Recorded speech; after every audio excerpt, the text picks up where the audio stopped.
Wow, I thought that was it.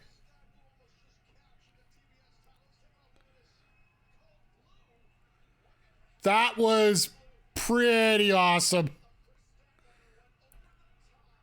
Like, it's such a simple move, but the effect of it just bang.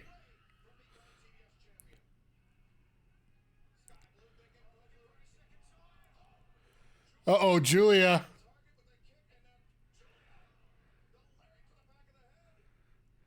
Well, I'd say it's to the back of the back, but...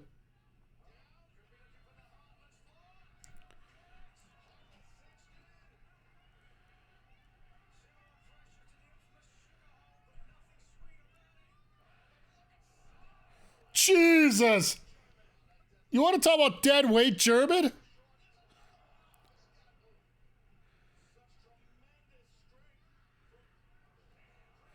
Wow!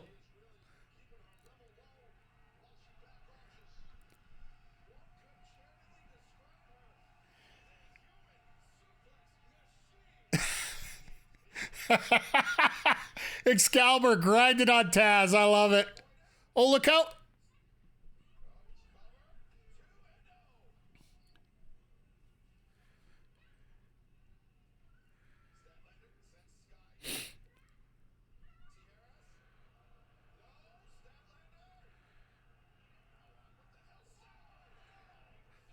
Saturday Night Fever into the... Oh, there it is. Yep. That's what we call... Yep. I'm not perfect, but I called this one to start the match.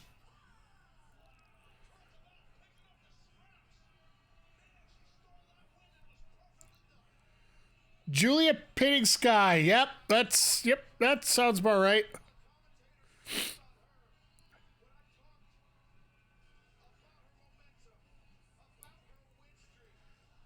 You protect Statlander because she never got pinned.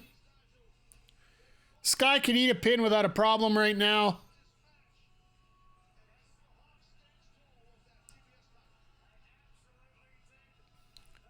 And the rope's falling apart on the far side. That's always great. Somebody get some gaffer tape.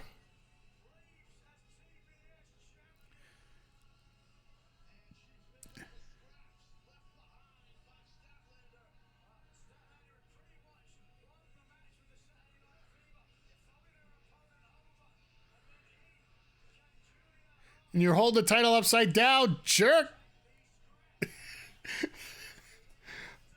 It's all right. She's a new champion. She'll learn. She'll get it down. So let's put it this way. Both women's matches, I would have to say, were absolutely bangers here. Absolutely fantastic both ways. And this triple threat was amazing. Tony and Sheeta was great.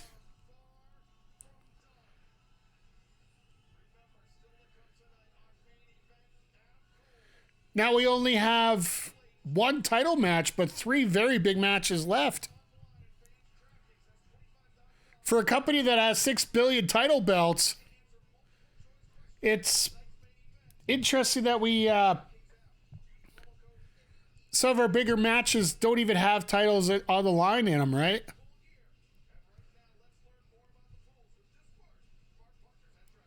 DraftKings goody.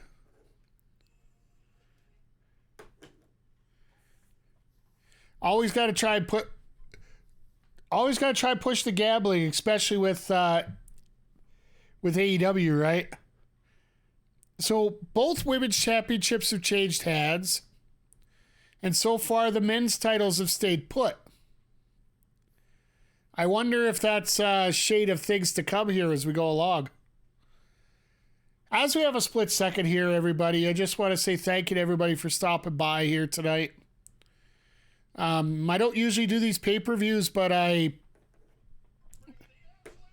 still less gambling here is that Hockey Night in Canada apps. Oh, here we go.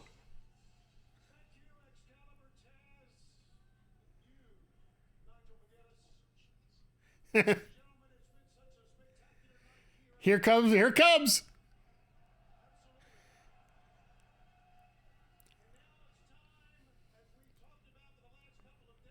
I don't know if this is going to be a great one, a bad one, or otherwise, but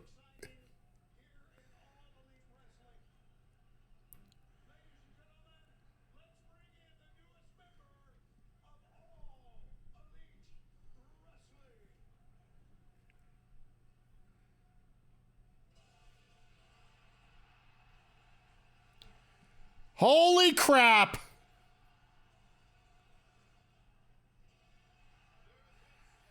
Suck it, WWE. Suck it, log, and suck it hard. We wanted Osprey.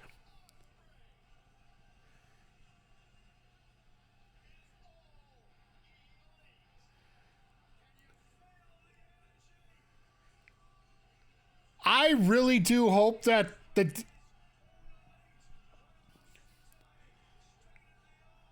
I don't know if you see the announcement. I haven't said the name yet, I don't think.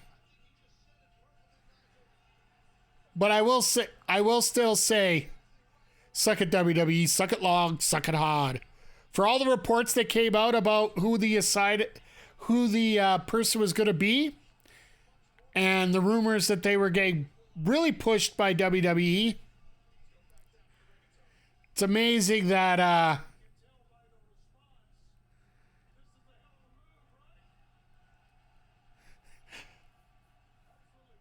hey, TK, you did one right for once.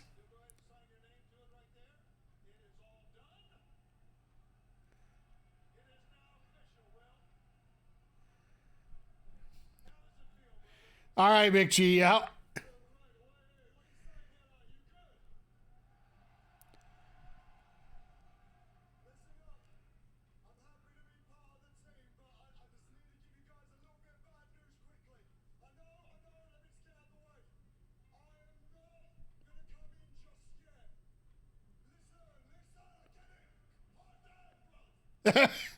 Nobody booed. Everybody knows the deal.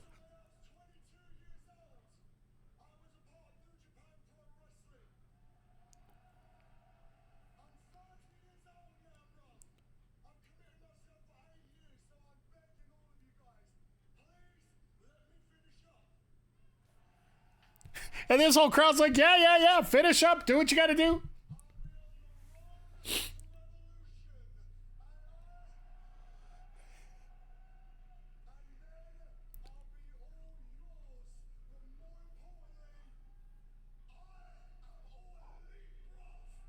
Wow, here we go. Yeah, that's a big thing. Osprey can go any.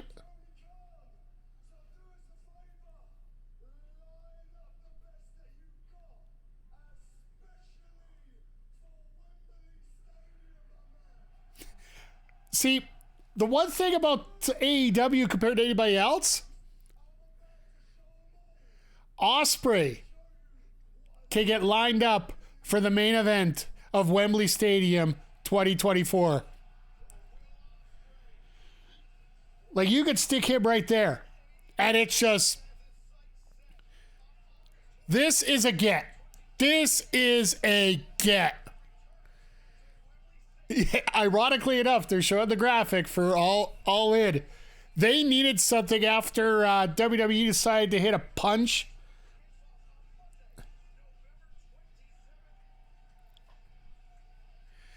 They got punched in the mouth when WWE decided to slide in there with a trip to Germany right in between All In and All Out.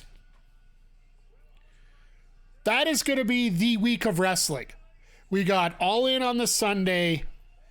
Then the next Saturday, we got the Germany show, the Banger in Berlin or whatever they're going to call it. And then Sunday they got All Out. It's insane. That's like, we're going to have so many things going on for a week of wrestling there. It's going to be absolutely nuts.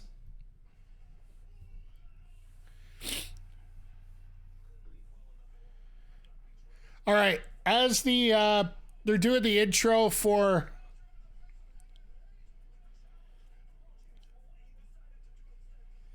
I love that I'm looking over the internet right now and just seeing that everybody's saying this was worthy of the big announcement vibes. I don't have any ads to play here. I'm just going to leave the screen blank for about a minute here. I just got to go run away for 1 second, then I'll be right back. Actually, I'll just so we don't have to deal with the ads as we go here, I'm going to throw 2 minutes ads up. Don't go anywhere. We'll be right back in just a moment. For those that are subscribed, I will throw some music on in the background just so you can enjoy that. So I'll be right back.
Thank you, everybody, for hanging out here while we had a quick little break there.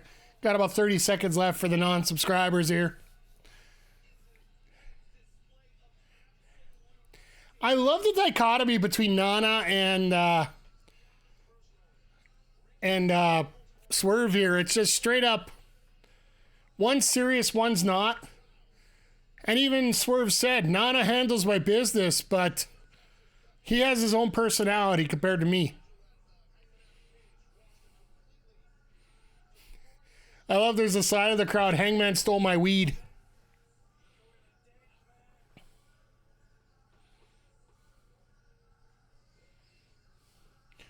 You just want a slow pitch baseball bat? Signed by Sting?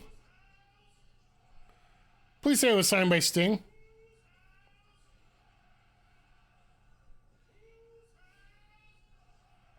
No. Oh.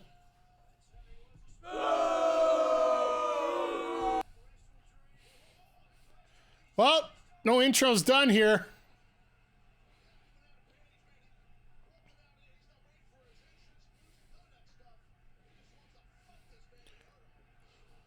Damn! Play balls. Okay. Hey, you know what? If that works...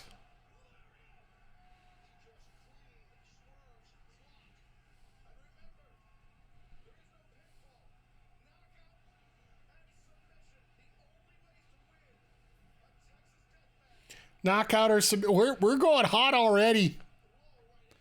I'm assuming that Swerve's winning because Hangman already hit his finisher, but... Oh, geez. Sorry, guys.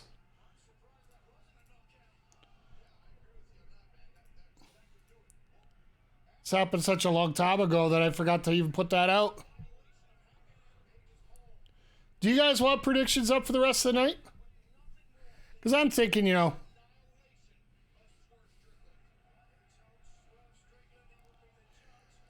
Yeah, I think Swerve should win this. Will he? I'm not sure. Yeah, I was gonna say we'll keep it cool for tonight. Maybe we got to get a few more people in here before we start going crazy on the betting here. So we'll just chill out for the rest of the night here.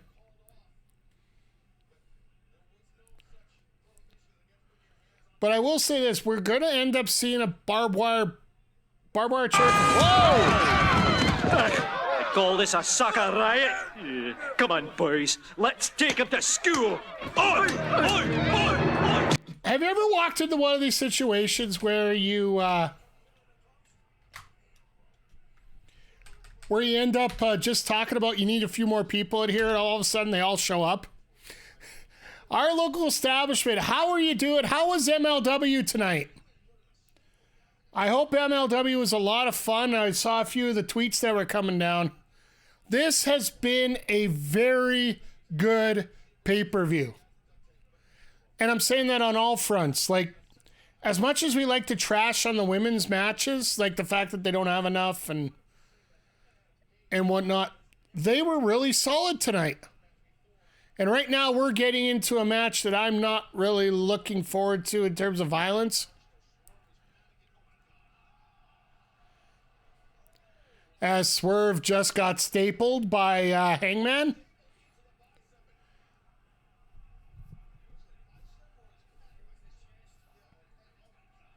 And if you haven't heard yet, the big signee, and I'll give you guys about 3 seconds to mute if you don't want to hear it here. So the major signee that was announced tonight was Will Ospreay.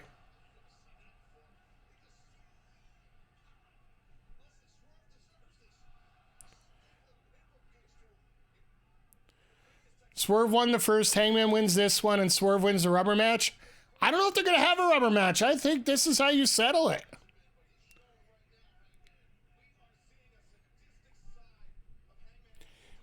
I think Swerve gets the crap beaten out of him here.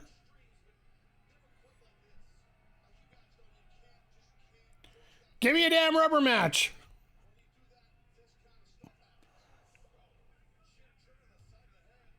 I'll give you a horn for that. I think we'd all appreciate a big rubber match there, but... And that's outside of all the jokes that we had for Toni Storm winning the AEW Women's Championship with a metal plate on her ass. We'll just, you know... Who doesn't want a big rubber?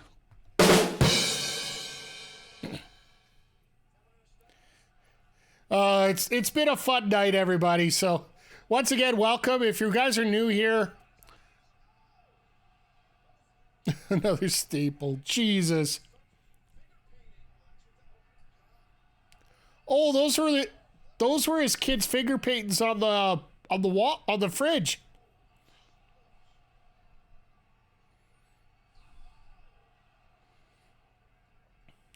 Will we see the pizza cutter? I don't think so.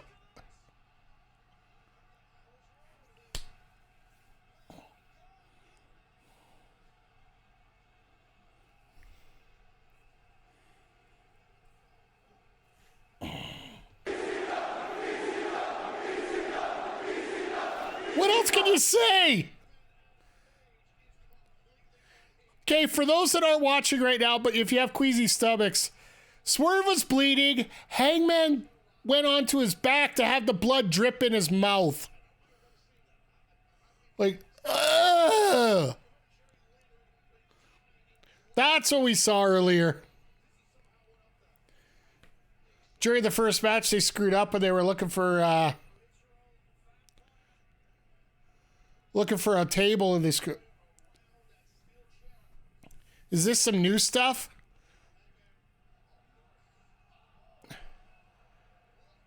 This is a lot of ugh.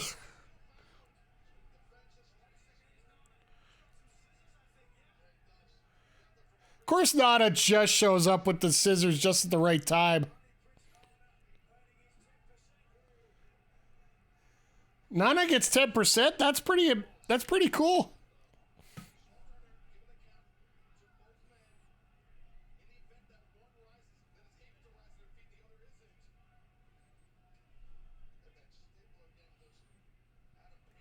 Swerve is spurting, yeah, like.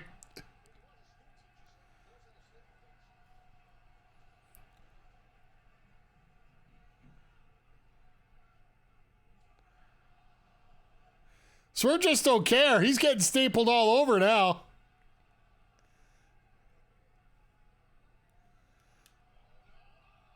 Oh, in the face. Damn.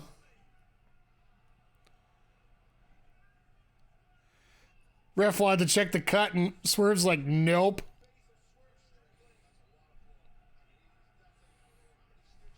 I will have to say, this is new stuff. I don't think we've ever...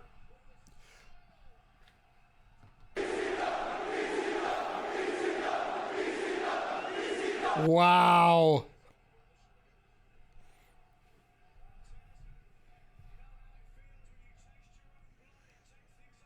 It's amazing the words that the crowd's using now about this.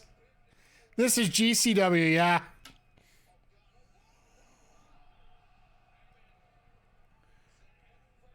Okay, here we go. Cole walks down to the ring, says, I can't fight you, White, but he can. Devil comes down, takes off the mask, and it's...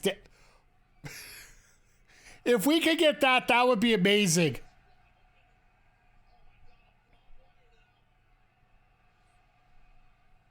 If we could get Danhausen involved, like that would be, yeah. Thank you. I'll take that.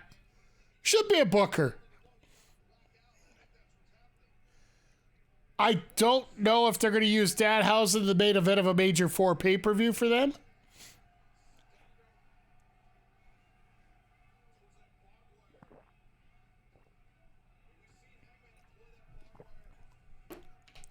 I'm going to feel bad for the cleanup crew after this match. Cinder block, here we come.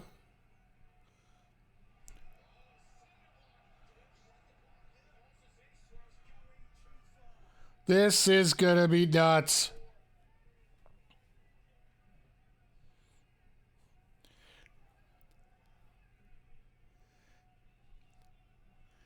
It's funny, one of the most popular sports streamers on Twitch right now, Mills, I don't know if you guys have ever seen him.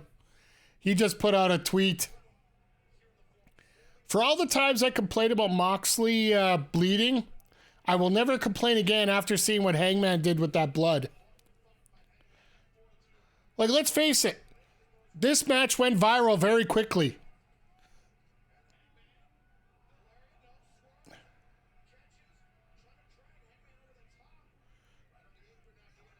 This is not good.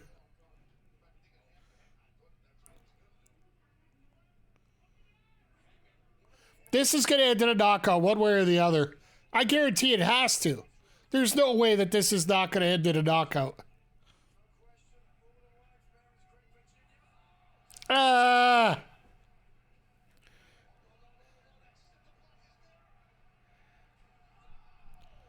right, he's got to be out.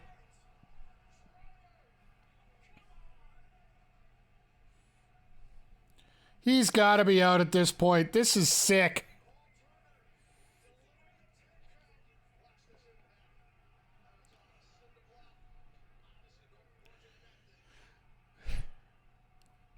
And just think, folks, we have 2 more matches after this.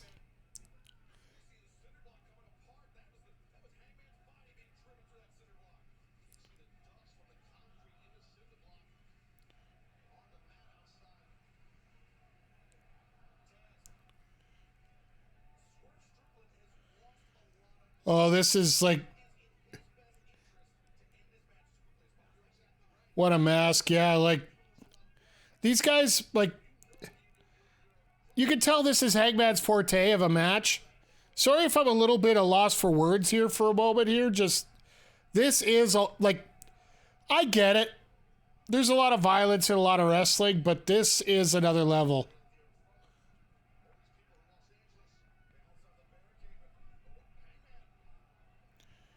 I would have almost said you do this...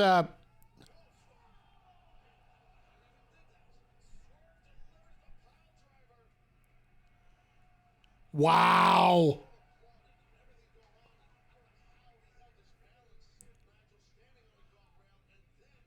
This is beyond a little bit nuts. My goodness.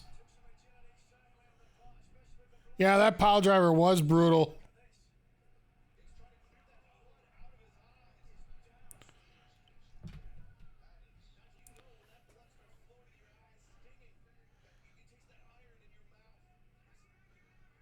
Yeah, I don't know why you'd want to do the water in the face thing. I would. Swerve hasn't stopped leaking. Yeah, like both guys are actually going at it pretty heavy here.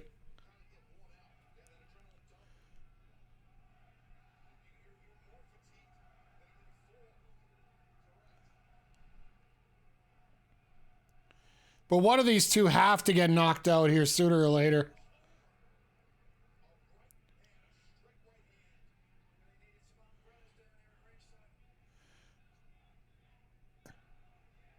I love the fact that somebody's got a Travis Kelce. We got bad blood side up.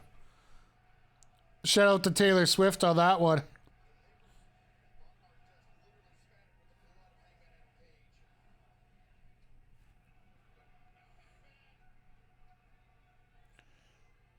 My God, like, ugh.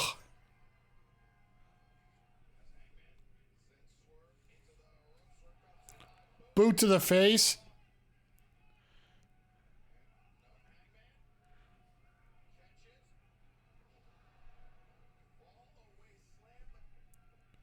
It's amazing how many of these moves have a little extra effect with the fact that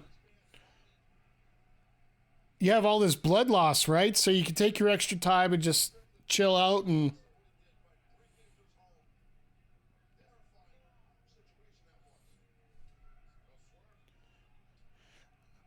almost makes me feel weird that during the year I actually I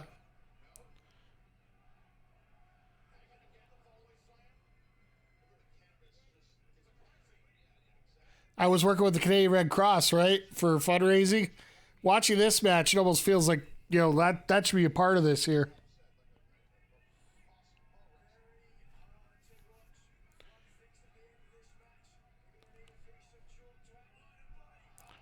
Oh my God.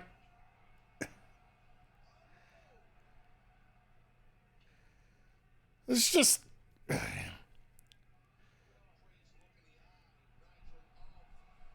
This is uncomfortable to watch in many ways.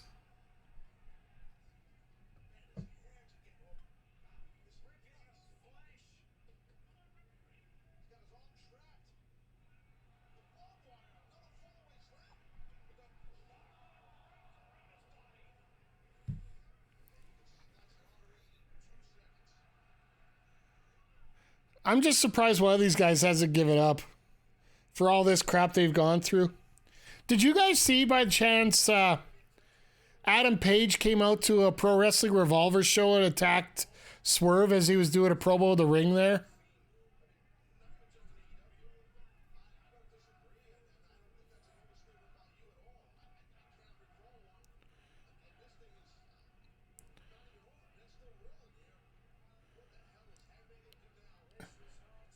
No way. God! How do you protect yourself on that? Simply put, you don't. Look at that pool of blood outside of Swerve there.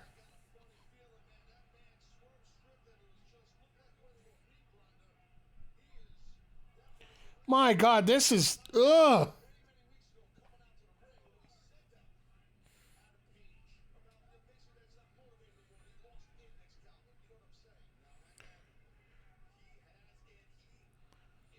Now he's going to try to use the buckshot to finish it off.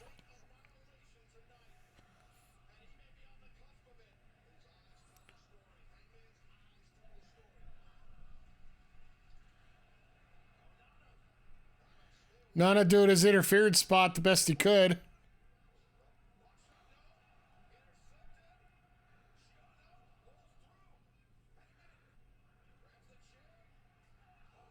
Oh!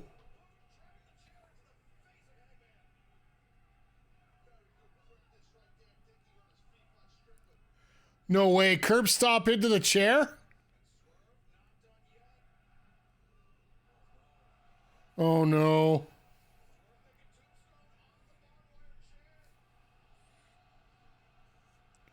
Oh God.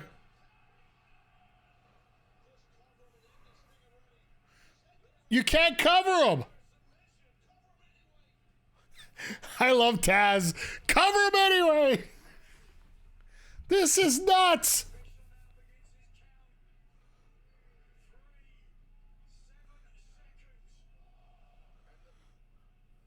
It's Turner. It's going to be like 45 seconds, not 7 seconds to count to 10.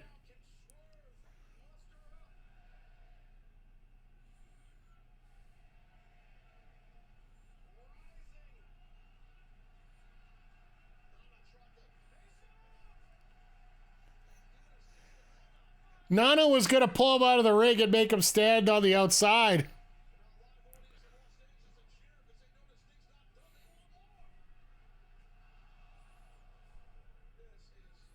You know what? This is one of those matches that, you know, as much as Swerve needs to win one, I don't think he needs to win it at this point.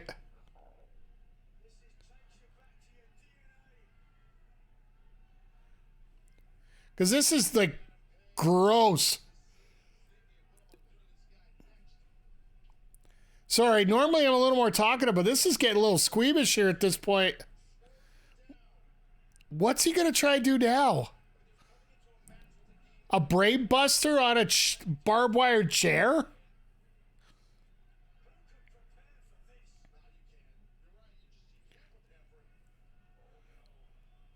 Oh no.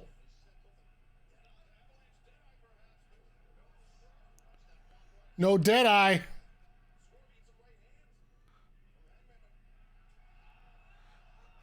Ah! Ah! It hooked around his head. It hooked around his head. Oh, God.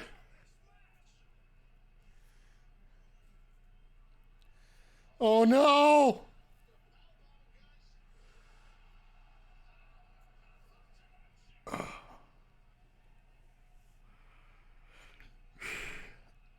This is like anytime there's a fatality in Mortal Kombat and you can't show it on, and you can't show it on YouTube anymore. I'm glad I missed the stomp on top of that.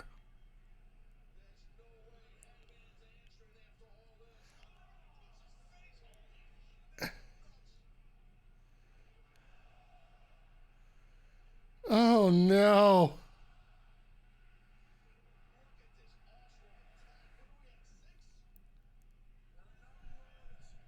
Are you kidding me?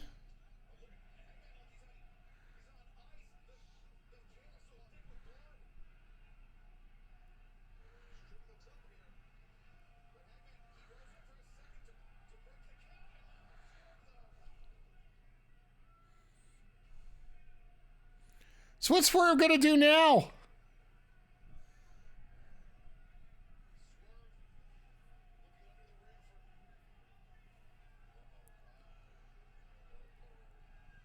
Oh, goody. Another bag.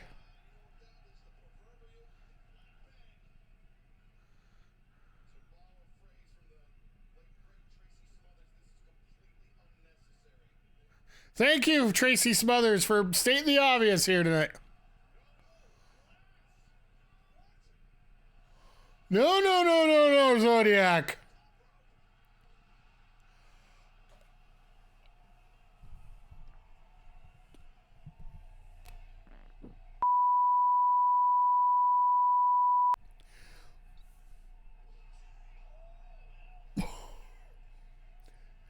Please be over. Please be over. Like, this is uncomfortable. This is how rough this is. Wow.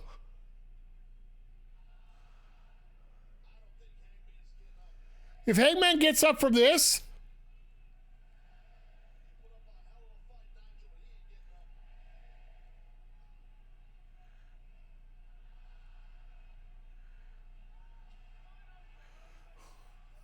are you kidding me?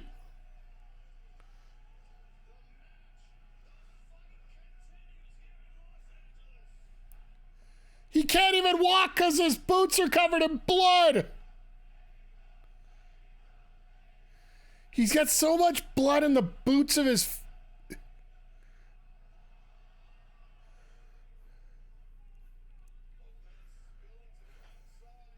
Like, this is insane.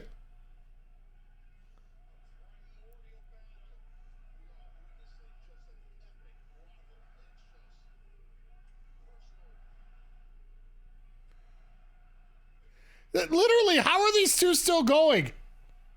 Oh, God.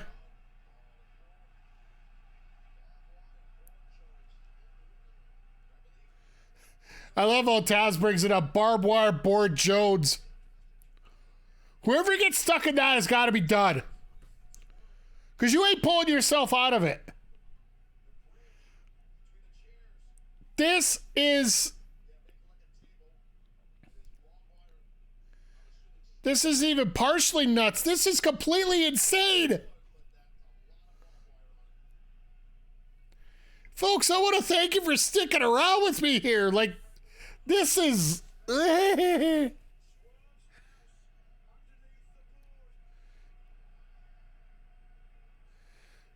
Now the fans are chat, we want fire. Now you're being idiots.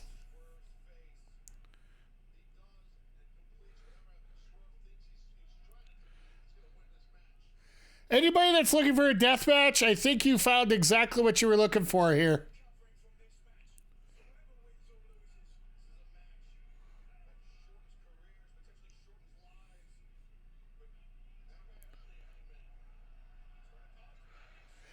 He's biting a head full of blood. Hey, ooh, ah.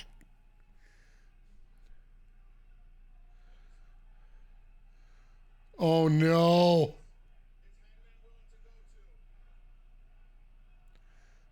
Can we just end this in a draw?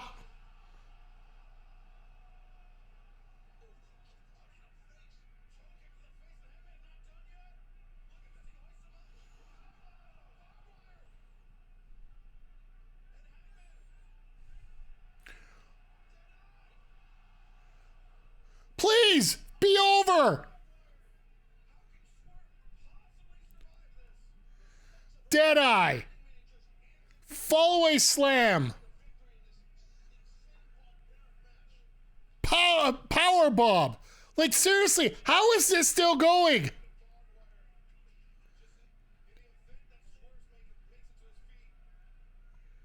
Oh no, he's gonna make swerve tap. Shut up, fans.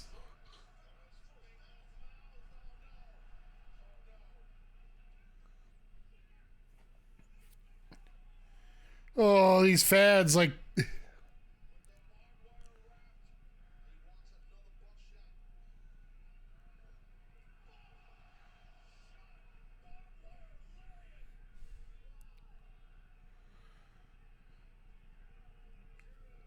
You know what? Storyline-wise, it makes sense that Paige would win. Booking-wise, I want Swerve to win. My brain just wants this match freaking over. If he gets up.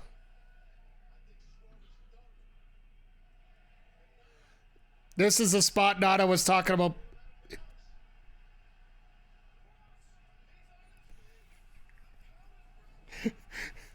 And Nana's doing the dance to wake him up. I don't know what the hell.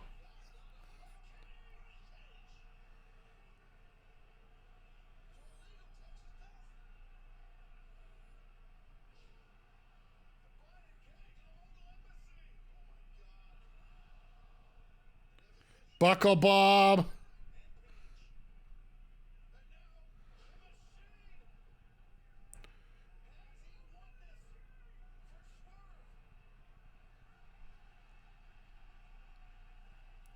All right.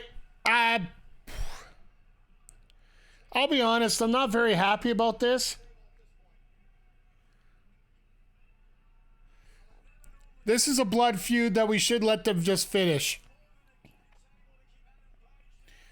You want to talk about the main event being overbooked? I think this is one.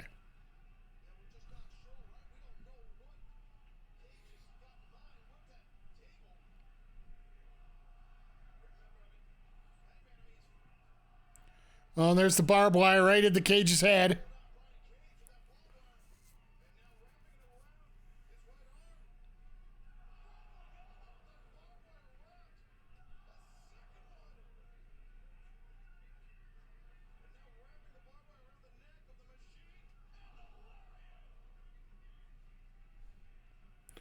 Yeah, this...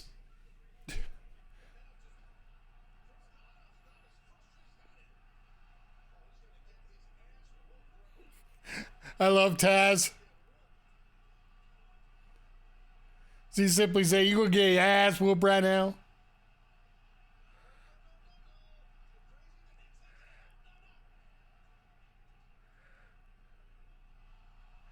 Deadeye through the table.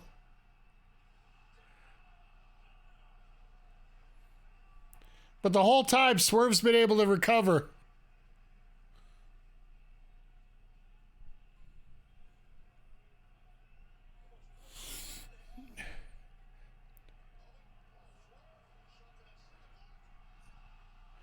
And that should do it. Please let that be it.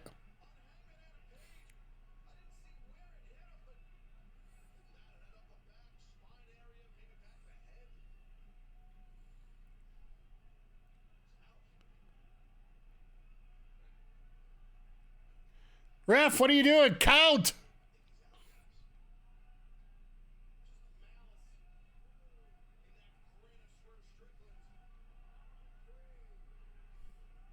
Just frickin' end this.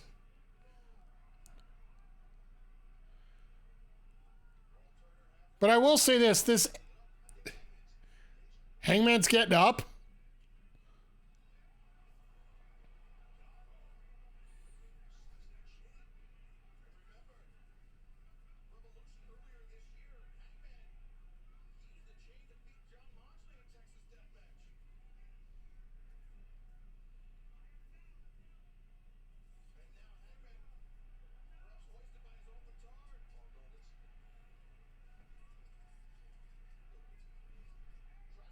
Yeah, okay, this is how they're gonna end it.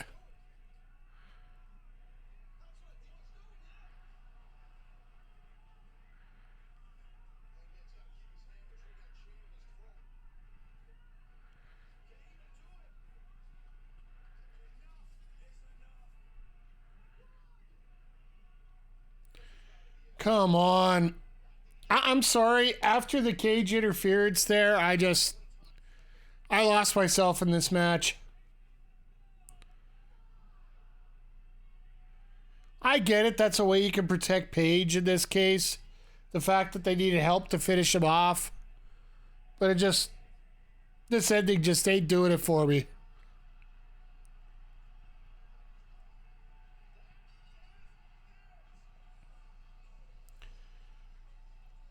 They could have gotten here without Cage, exactly.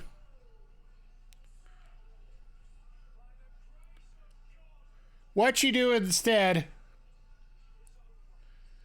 as soon as Swerve gets out of the ring and does his walking away after he stands up after the 10, you could have Hangman go after Nana.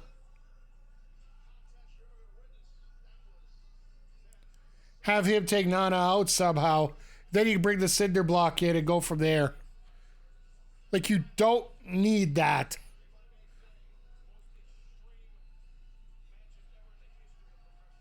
Like, it was absolutely bat crazy insane.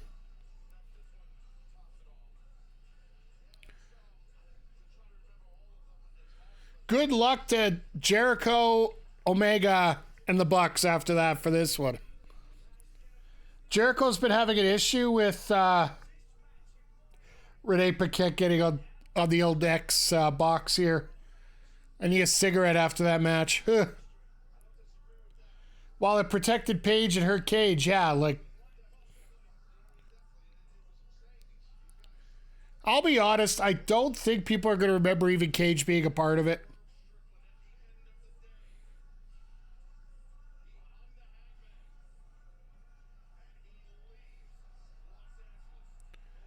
I think so many people are just going to forget that spot. It's going to be known as one of the most vicious matches in history, but I don't think a lot of people are going to remember it because of the way the ending happened there. And the fact they had to overbook the ending.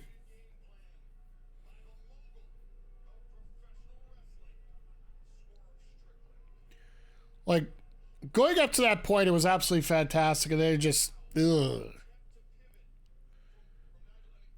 Stephen Amell, what the hell? right in the back there. Right behind the announce table.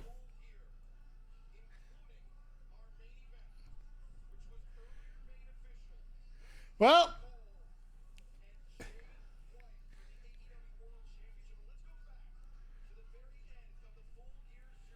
so now they get a chance to show all the replays while they clean up all this mess, because we're going to get a little bit of a break here. Oh, God.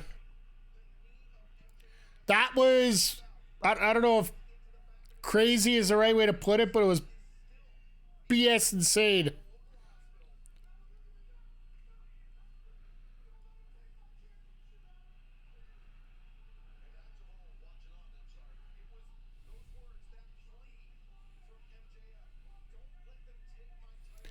Oh, this is going to be interesting.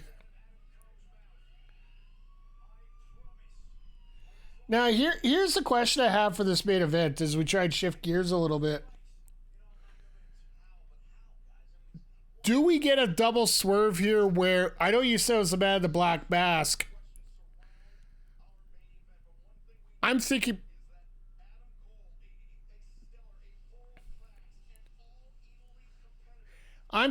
maybe Cole asks Strong to help. And it goes from there or something to that effect. I don't know if they could do that after what happened last night.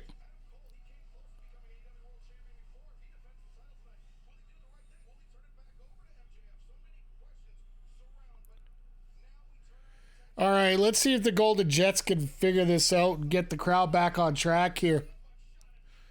Because some of these guys are going to need a break.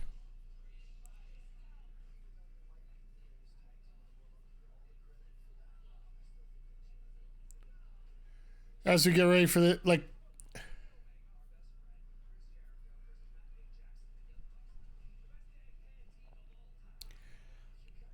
When it comes to the Bucks here, like... Seeing them being the petulant children that they are, and I love the fact that they're talking this way right now. It's the adults versus the kids.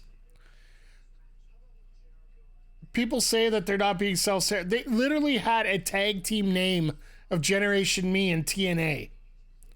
If you guys don't remember, that's what their original names were when in Impact Wrestling, when they were there, TNA, whatever you want to call it.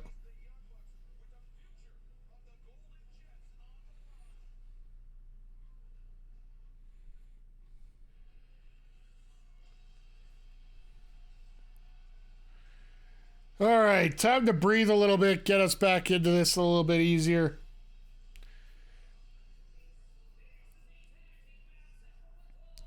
I do apologize that you guys got the commercial free throughout the death match of all things.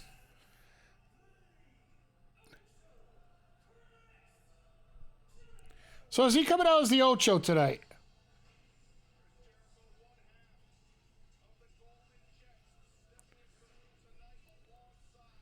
It's funny, Bully Ray's tried to say that match stole the show. Up until about 2 minutes left, I think it might have.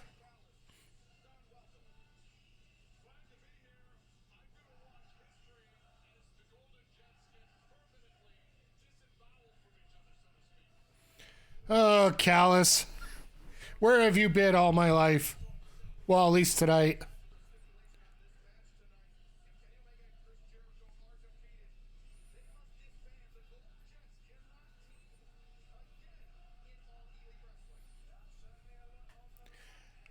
So, folks, what do you think? Like, I'm not going to put the prediction up because we were too short. Do you think that the Golden Jets will break up after this?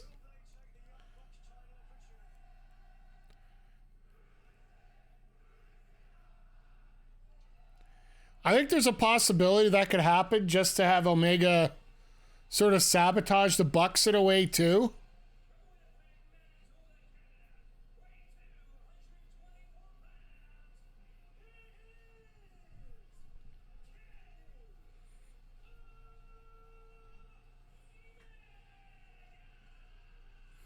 This is going to be a fun match. I think give these guys about 5 minutes and they'll help get the taste out of your mouth of a bad ending there.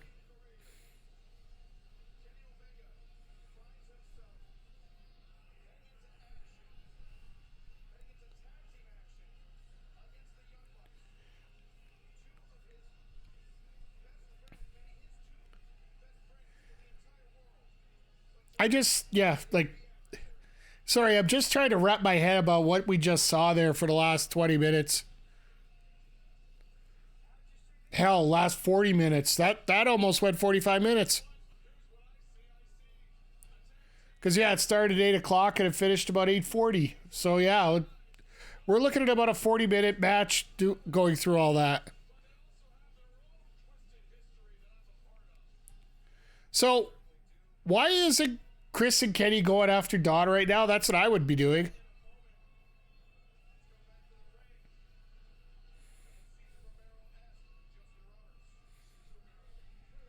Cesar Romero.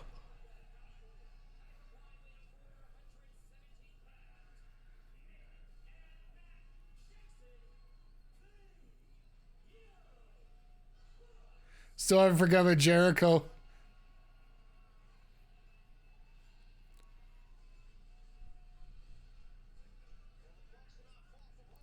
Would have been nice if, you have your money printed on both sides. Just saying, currency is a two-sided object.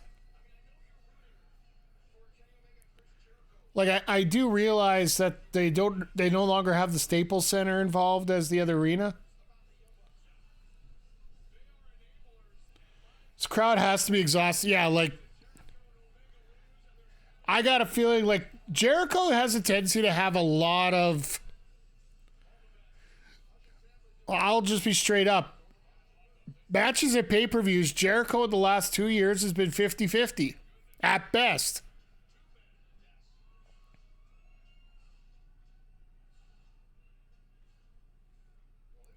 Because if, in terms of, in Wembley, he was him and Ospreay, right? So he actually had a decent match there, but then the other one, he's got to lead into Omega. And how much does Omega really have in the tank? I assume he's got a fair bit, but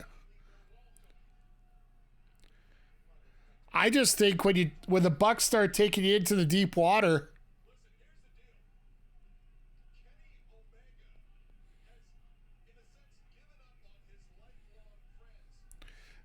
Callis. I think Callis was out there not just to, forward the storyline here, but you're going to have to find a way to get this crowd back up. Like the online crowd, not just the...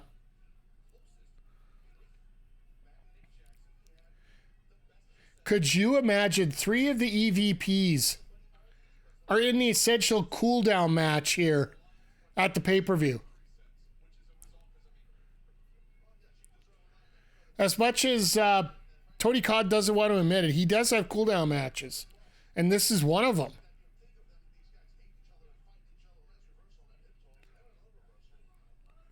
I think this one's a little more of an inadvertent cool-down match, but at the same time, nice block, overt. Dang.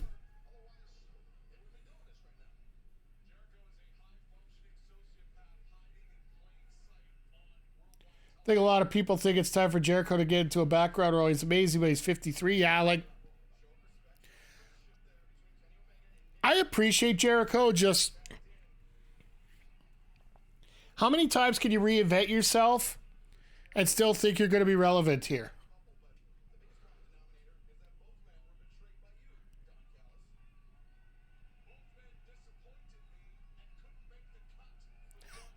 I love how Callis tries to change narratives very easily here.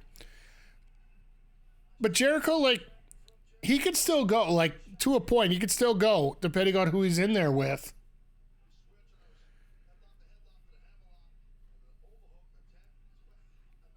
But at the same time, how many times can you reinvent yourself into becoming a better character?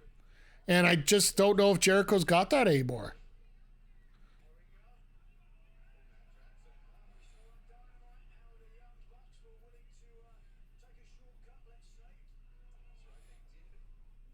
Yeah, I really wonder if they're going to end up using a low blow on this.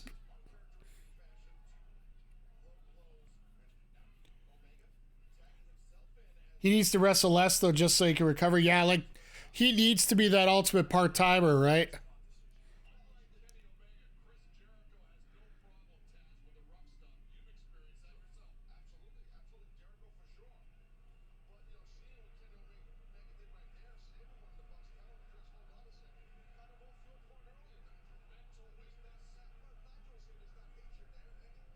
So what are we doing? He's earned part-timer status? Absolutely. Like, if you could bring him in once in a while, make him feel special again.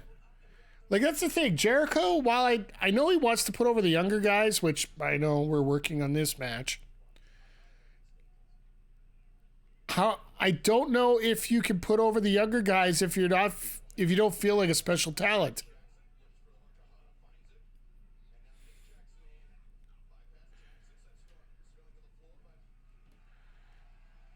What did Jackson do there?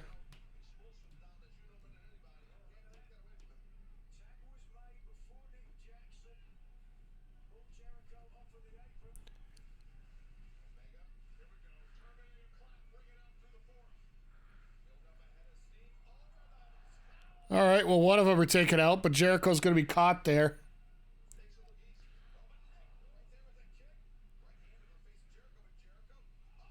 Nice. Where's Adam to rag on the Bucks when you need him? Yeah, it's it's a thing, and this is a match involving a lot of people that a lot of people don't like. That's why I say it's a bit of a pee break match for a lot of people. And if you want to get somebody to recover, this might actually be a little smart.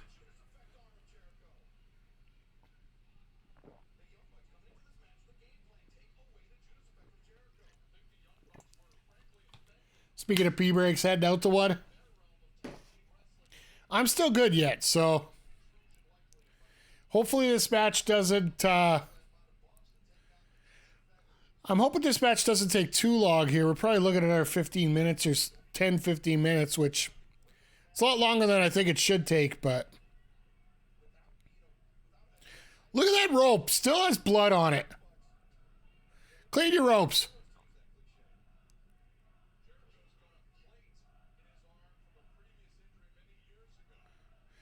All right, who's bleeding? Aubrey's putting gloves on.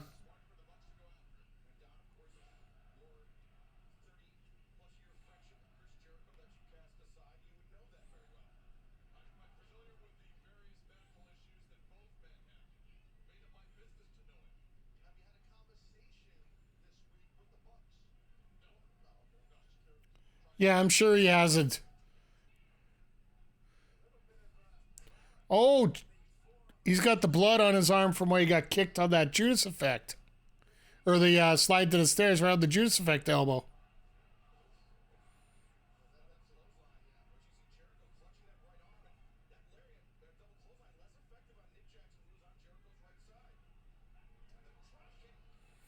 Using Jericho's own move against him.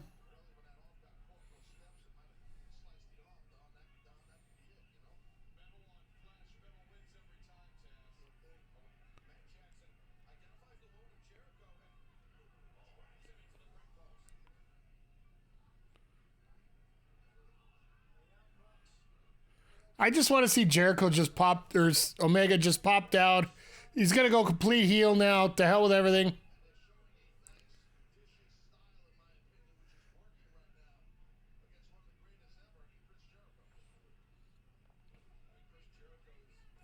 Then they break up officially just for the hell of it, right?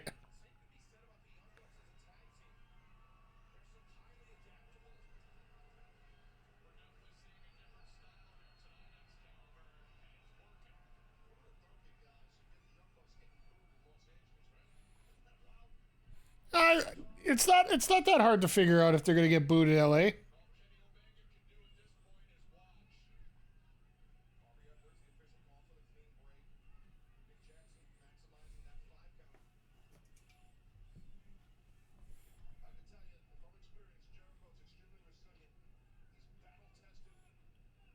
And it truly is a cool down match right now, so.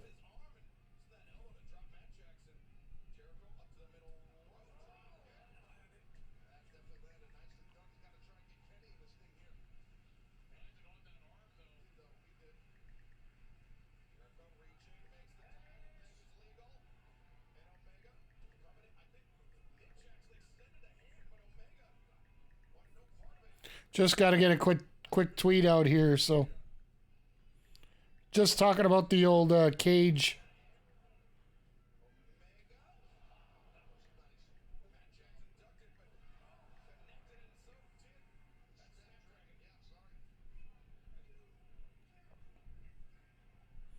There we go. All sent out. Look at that. Like, they still got to clean up that blood, seriously, before the main event.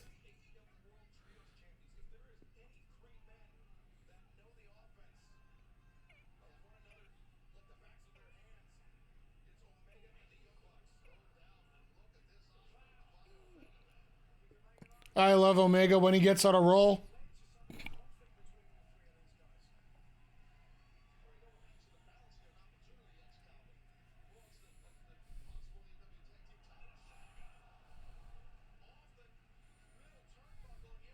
Like, Omega is pushing most of the action, like we were saying earlier. Omega is going to have to be the guy to carry the ball on this one.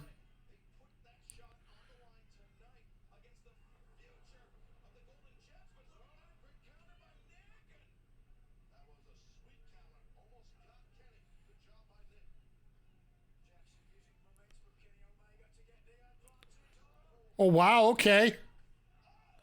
There's that knee out of nowhere. Now he's got a rough knee and Jericho's got a rough hand.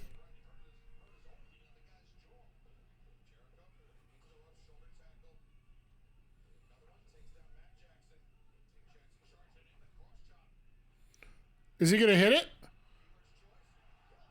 Nope.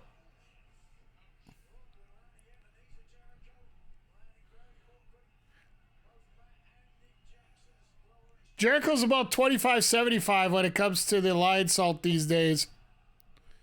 And trying to line salt on two people, just no, I don't think so.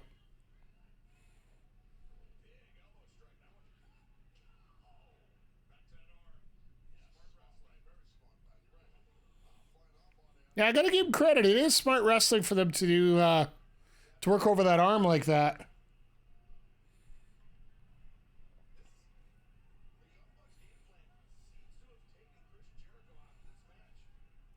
I don't know. Jericho's pretty much a part of this match right now.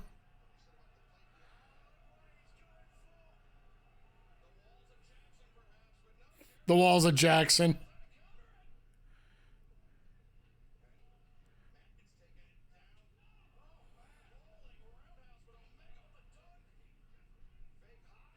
Oh, come on, Omega. You can't be falling for that stuff. Oh, there we go.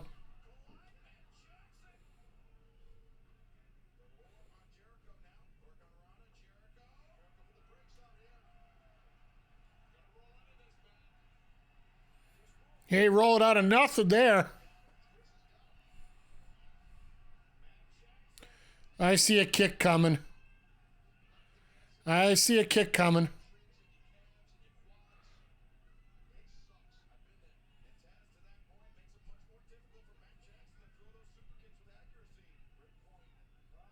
Oh, here we go. Flying kick.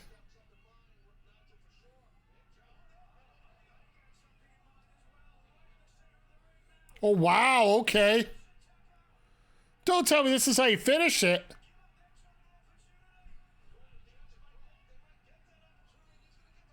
They finished this. I'd be shocked. But use the Landstorm Crab. What are you doing?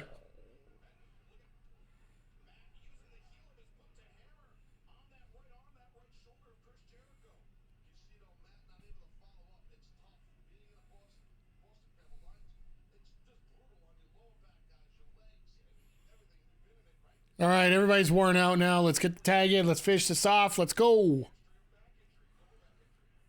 Sorry, I'm just, I'm like the rest of the crowd here. I'm pretty dead when it comes to this now at this point.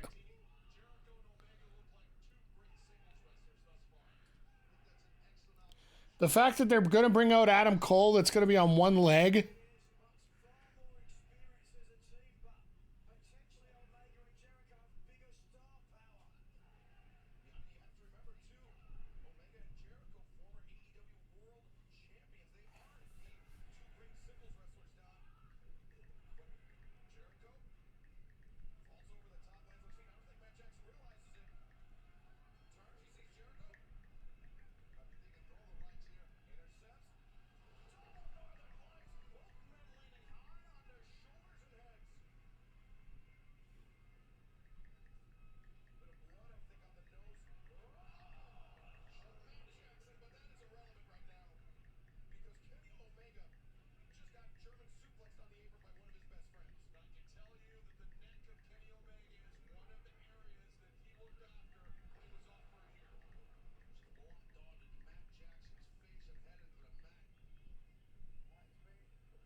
That was interesting how they did that there.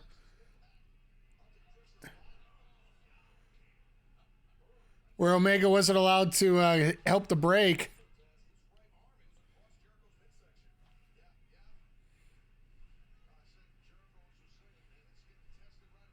I wish Jericho would also find a pair of tights that fit him properly. Seeing him half the match trying to pull his pants up.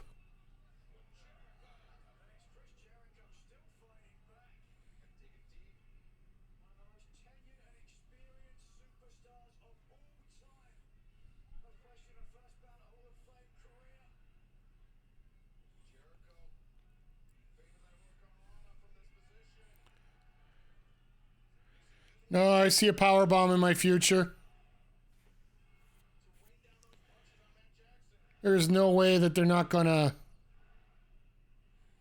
Oh! He actually did hit the Hurricanrana. And the field goal.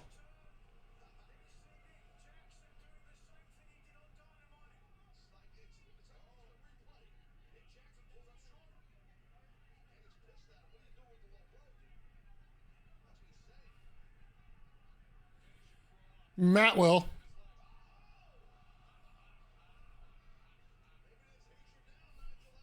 Nick wouldn't, but Matt would. Matt's always been known as the jerk of the two.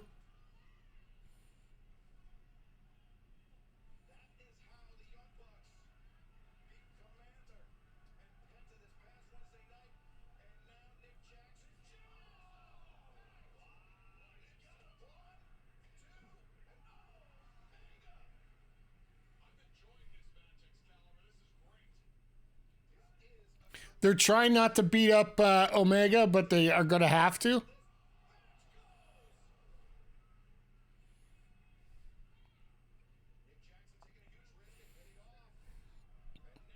The BTE trigger on Jericho.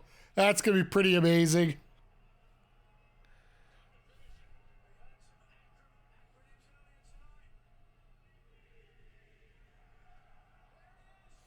All right, that's it. It's over. What?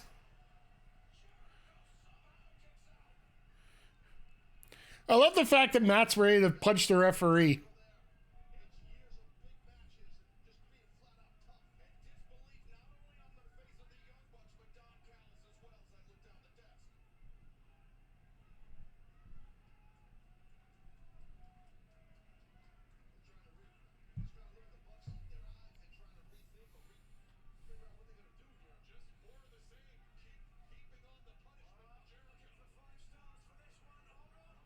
Meltzer driving reverse. So everybody's just trying to reverse everybody else's stuff. Oh, there we go.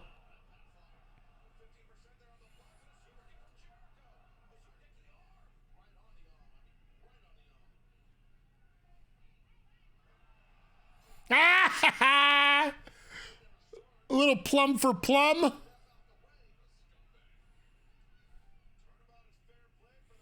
A little plum for plum there. Speaking of pee breaks.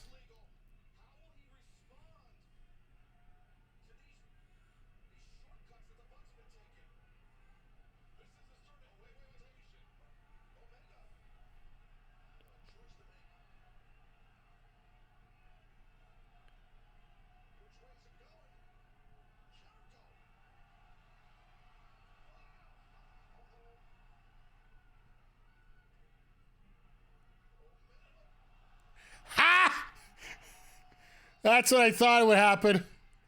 Snapdragon, here we go. Second Snapdragon, let's go.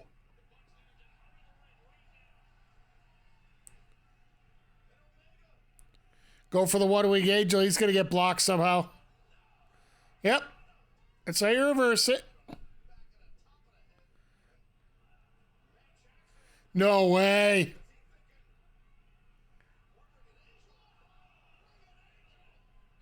Are you kidding me? That's an AEW Fight Forever move there. Hashtag steal your finisher.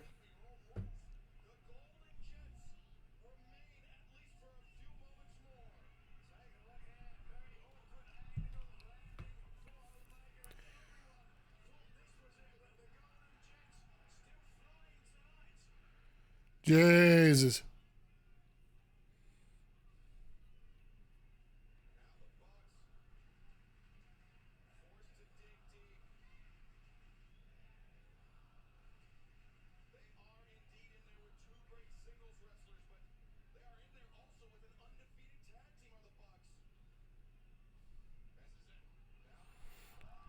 Code breaker out of nowhere. One winged angel out of nowhere. Oh, nope. Block, block, block, block, block, block.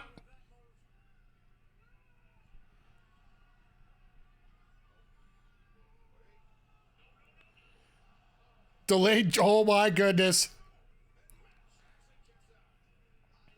Now get up there and hit that one winged angel. Let's go. Don't even fool around.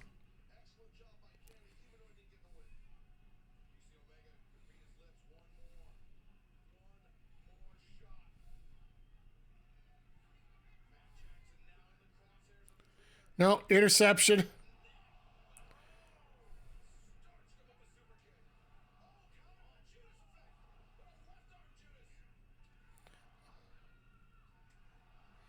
Jesus.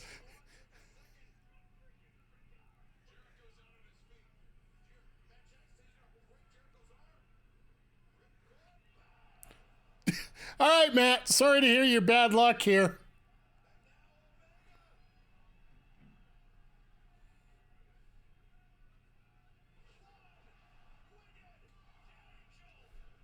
Yeah, that's the way they got to finish that. And of course, Callis is going to be extra ticked.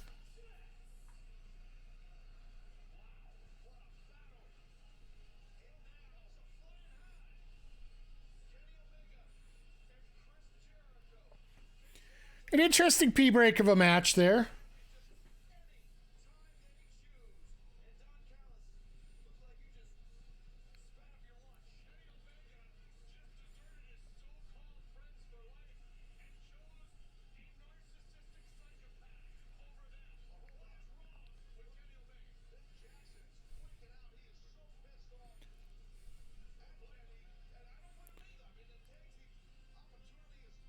They did a good job bridging it to the next match. Yeah, like that's what you have to do, right?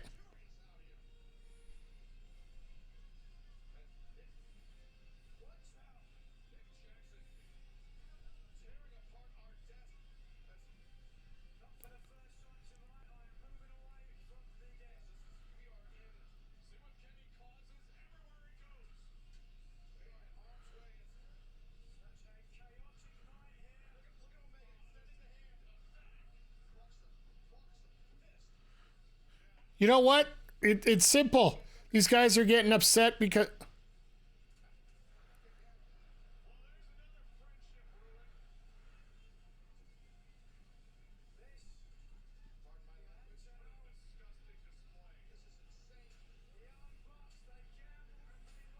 They're doing exactly what Jericho did when he kept losing. When he wanted out of the company.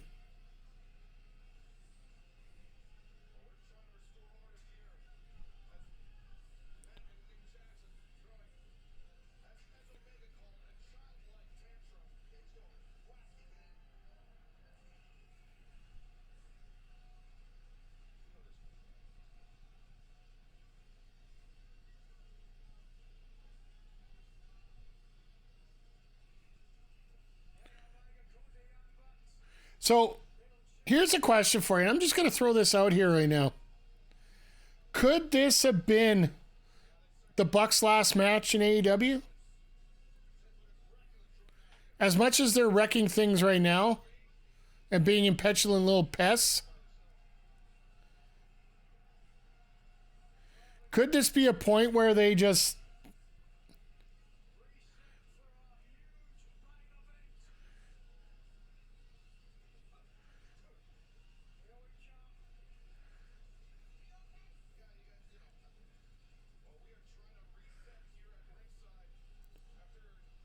Did Jericho really want out of AEW? No, I'm talking about the Bucks' last match.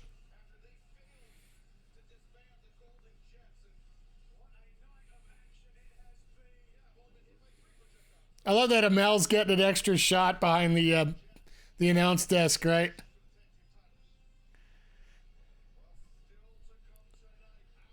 Nah, the Bucks ain't leaving nothing. You never know at this point. Like, it's weird right now the way things are going.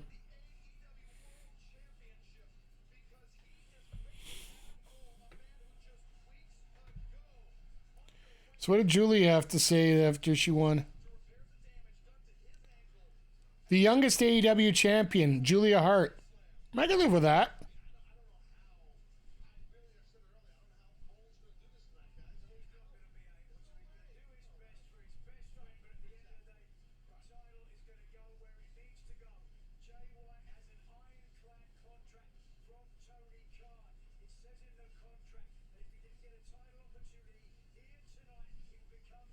Just looking over the old tweet section here. I guess, since we're doing this sidecast, I guess we should follow tradition here. Right before the main event, I always give you guys a detail what's coming up here. So next stream is going to be Monday night. We're going to get back into God of War Ragnarok. God of War 2018, as we're on the road to God of War Ragnarok. Want to see if I can get through God of War 2018 here before the new year. Tuesday, we'll probably be on late with a stream of, probably if everything goes well, either Street Fighter 6 or Guilty Gear Strive. Have a little bit of a bug of Guilty Gear Strive after the charity stream of Rick Jules. Things went really well with that, so I want to try a few things out maybe. Wednesday, we will be back with the AEW Dynamite Sidecast. And as of right now, Thursday, we might be doing Thursday. It's American Thanksgiving, and I do hang out for football, so we'll have to play it by ear, but I will be on stream on Thursday. I love the Joker clothes, by the way.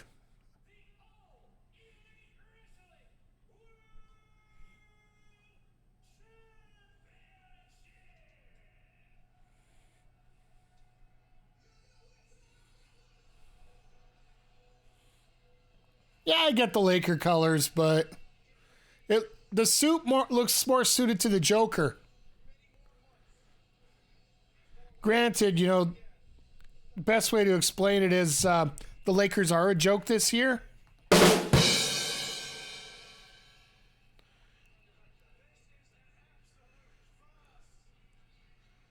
Like, he doesn't even have gear on. That's the thing that scares me about this.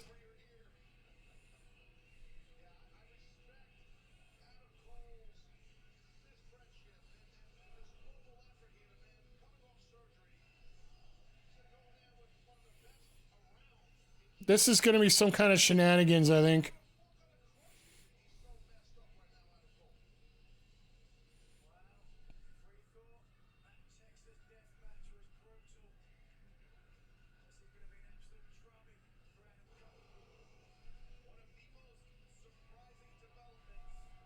Cole's trying to fire up this crowd, but nobody wants to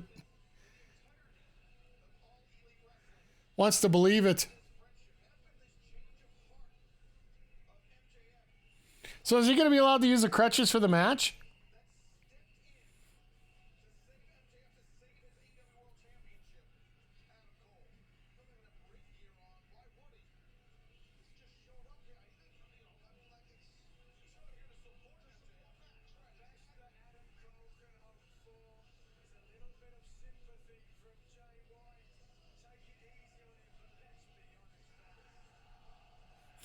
All right, they're trying it. I'm just looking to see where the swerve is in all this.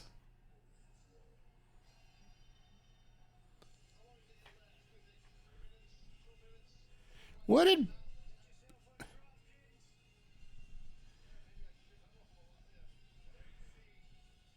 Ha!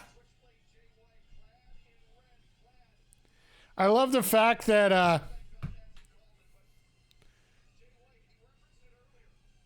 they're talking about not the wrist tape, this mother...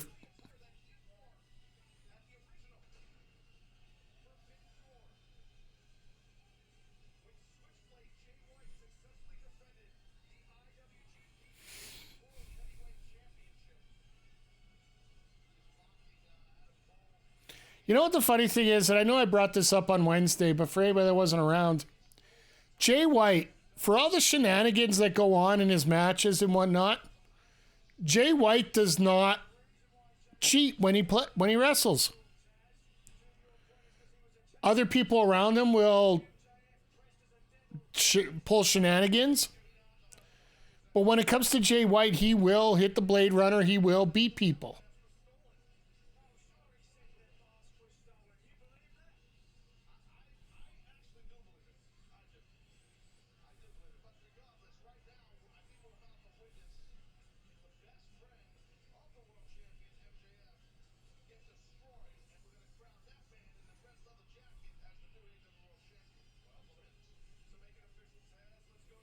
Oh, this is like insane.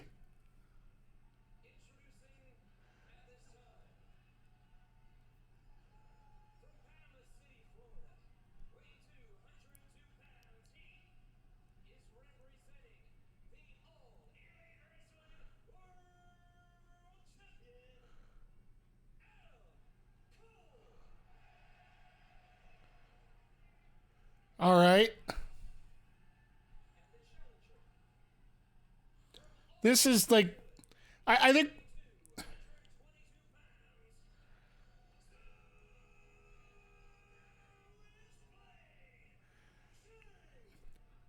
Okay, so there's one of two things that are going to happen here. One, there's got to be some kind of shenanigans. Or two, Cole's going to take off that boot. He's going to be perfectly fine, and this is going to be a hell of a match.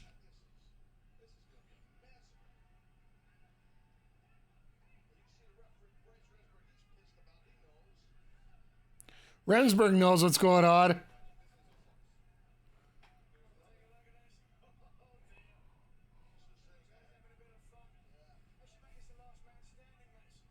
And the McGinnis.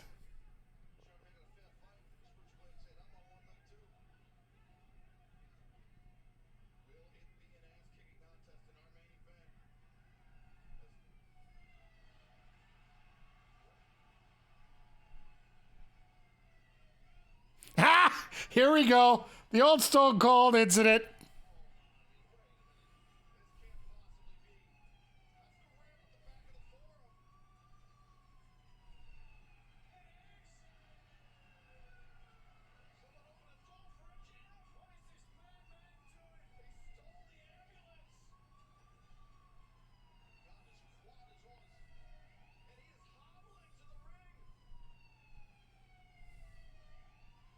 So is this going to be like a triple threat match? They haven't rung the bell yet.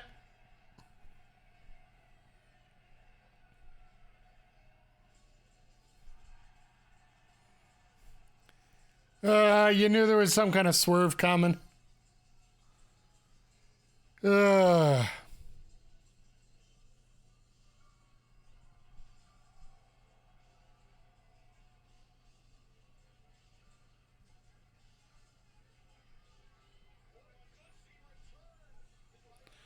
Everybody's saying, no, don't do it.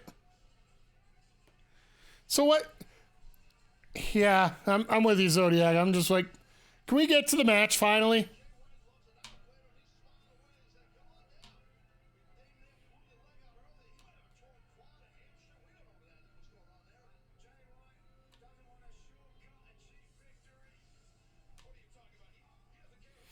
You know what I would love to see?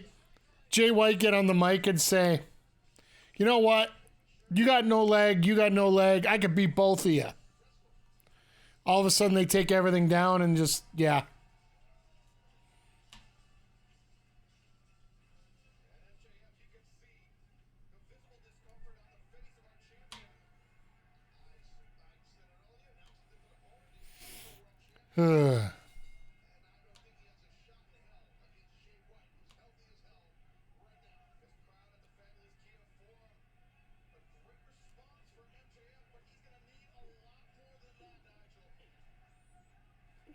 All right, let's go. They got half an hour left on the pay-per-view time, so we'll see.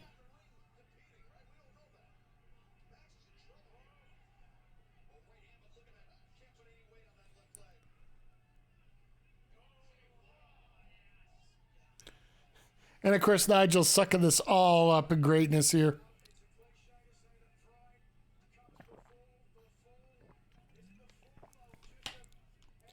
Adam Cole crutches, sure, go. MJF with a leg injury, maybe no, don't do it. Swerve and Hangman, okay, I'm just going to powerbomb you through barbed wire.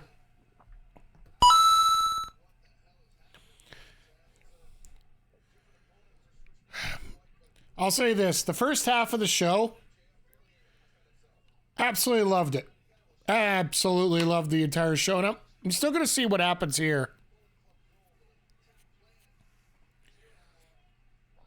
I don't see this lasting a long time. But I think right after that TBS championship, that's pretty much when everything started to disappear. When they decided they had to overbook. Well, I guess after the Ospreay announcement.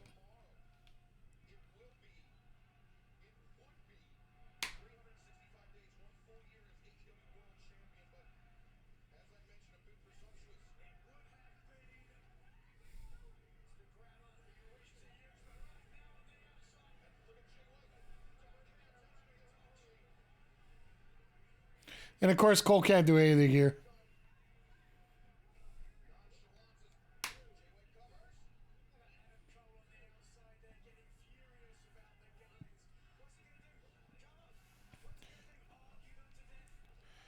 No, I hit him over the back with a crutch.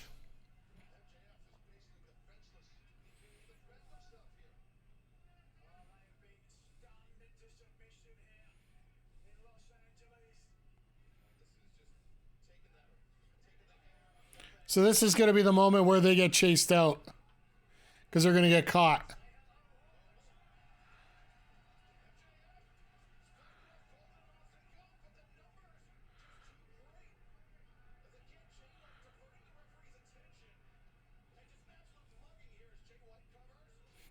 Even Rebsbrew's like, hey, what the hell?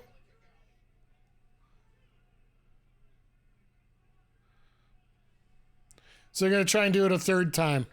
This is where they're going to get caught. This is where they're going to get thrown out.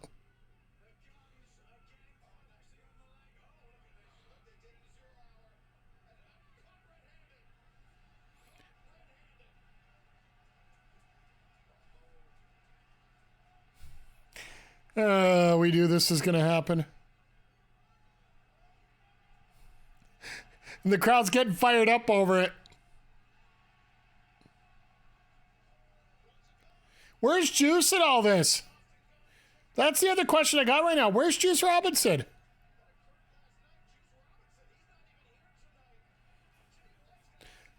They just said he's not here tonight. Well, where'd he go?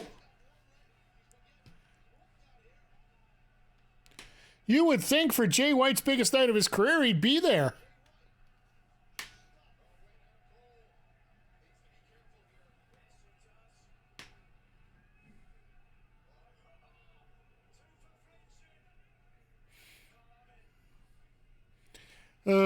Nigel.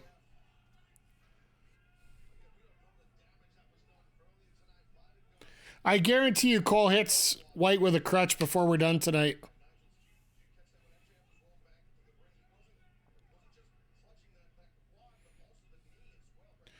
But yeah, I'd say everything after the Will Ospreay announcement, it just... The show started to turn into an overbooked mess.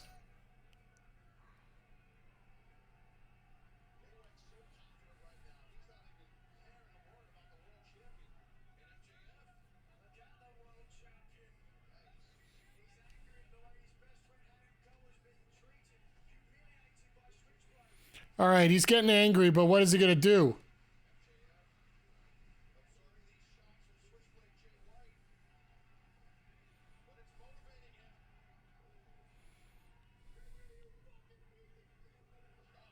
Well, he said hit him. Said hit him, so he did. Can't really blame him for listening to him.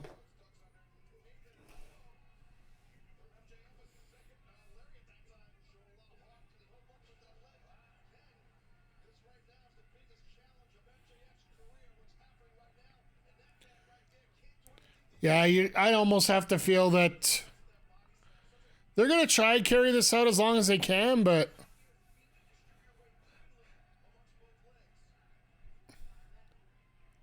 I don't know how long you're going to be able to keep this kind of match up here.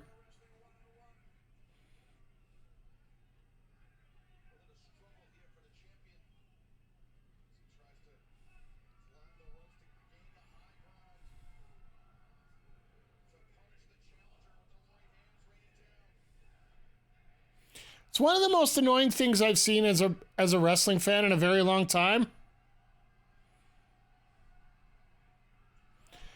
If the fans can count to 10, why can't the referee? We're not rapid fire punching where we're doing like 3 in a minute, 3 in a second. So you're actually going to try the kangaroo kick with one leg.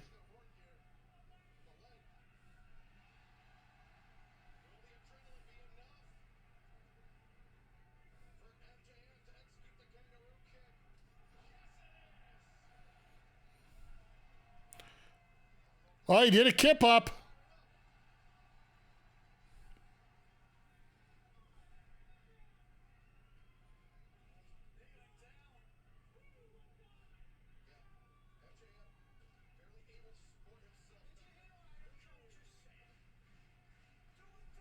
Do a dive. MJF to do a dive with one leg.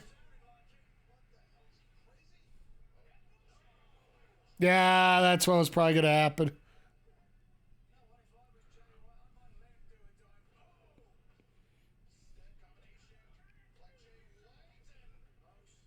Why is he using the bad leg to hook? I guess it's just instinct, right? Because normally what you would do is just take... you take the good leg, and then he's got to try and use the power of the bad leg to kick out.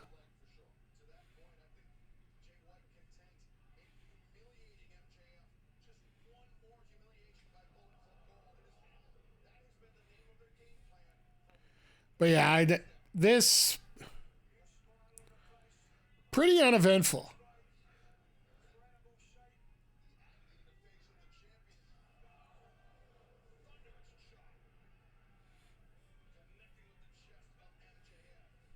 You know, I'll give Tony Khan credit for trying something and see if it worked.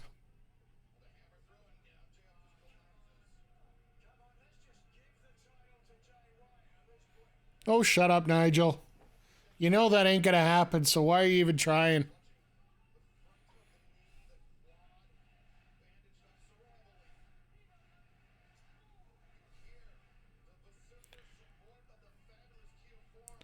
See here, 9:30 already, so we got...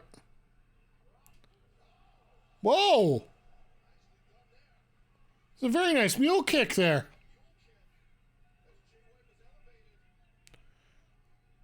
Is MJF bleeding, or is that just remnants off the ropes from someone else?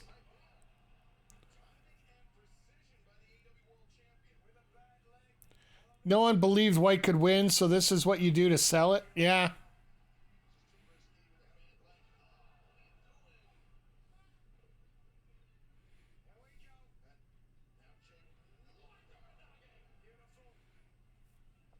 Nice spin on the Uranagi there.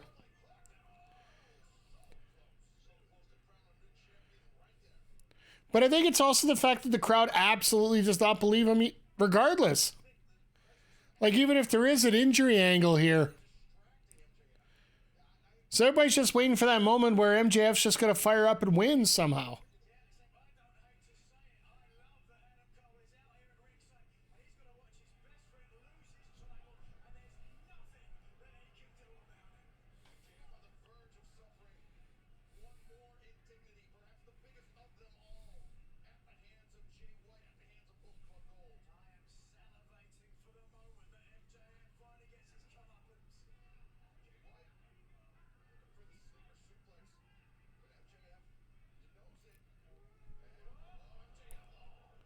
When you're too predictable, you're predictable.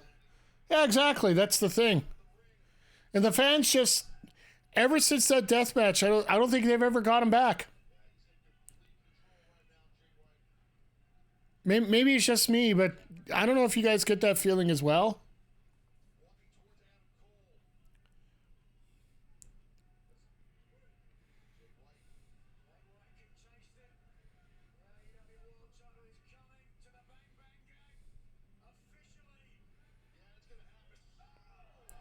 Jesus, as a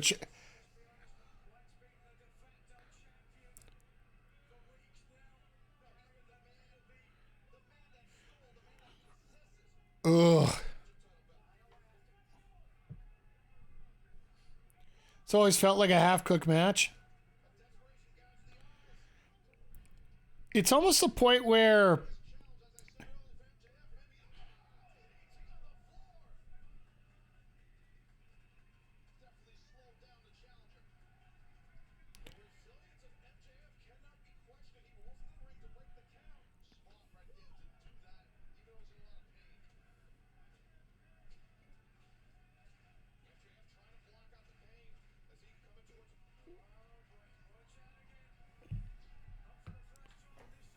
sorry, just checking some news here as we were going on.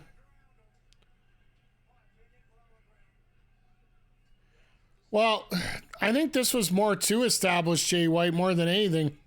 Because I'm going to...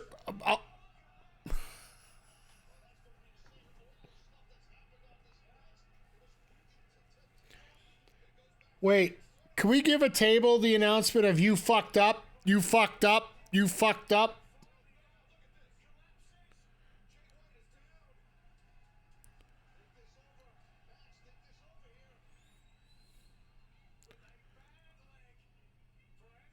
What's the opposite of I am the table?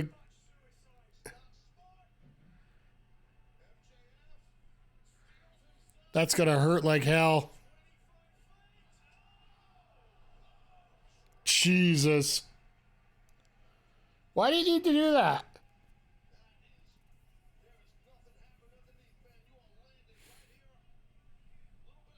Yeah, I'm with Cole. I'm like, what the hell is this?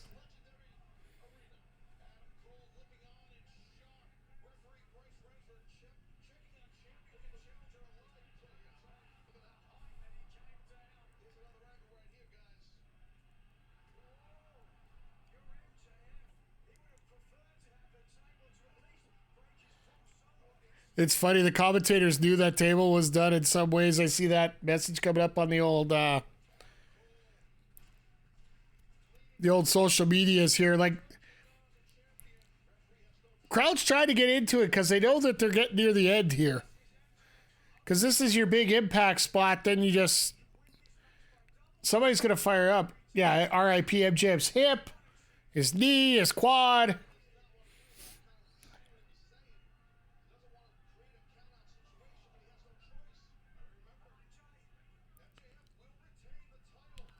Let's have a double count out just for the hell of it.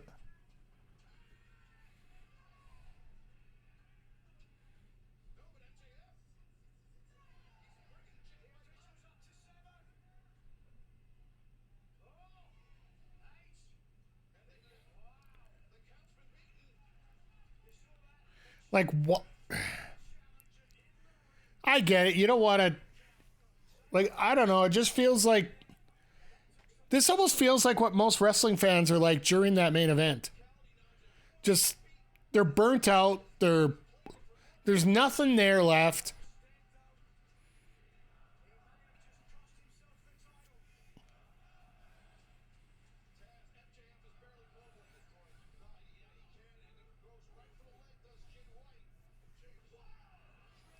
Jesus.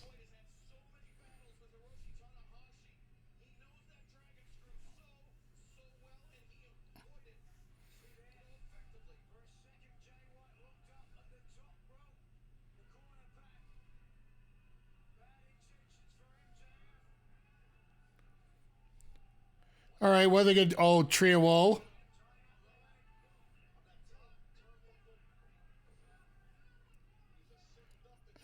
At least it's a smart way to do this here.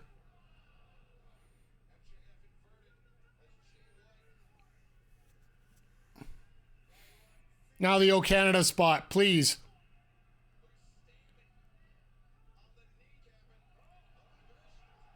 Wow, that was some... There was some snap to that.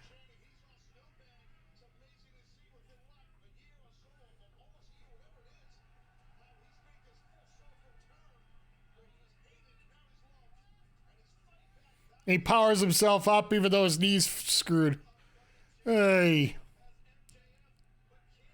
Probably because Rensburg forgot that he was supposed to help him.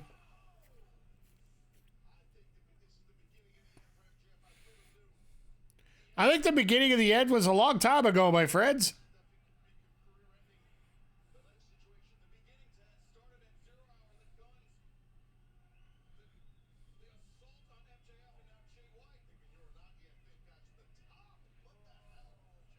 High angle Uranagi. This could be trouble. Right on the shoulder.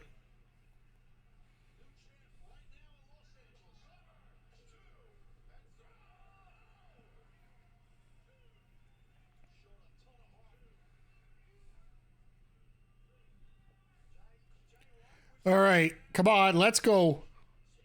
I gotta admit, these guys are, they're trying to make lemonade out of lemons here, but I don't know how much you're actually gonna get out of this.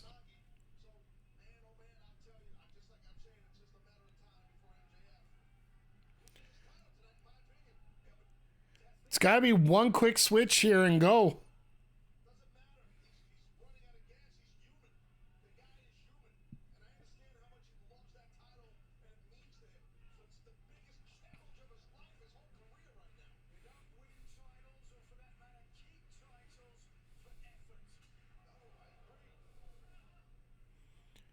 Come on, we're fighting here. Let's go.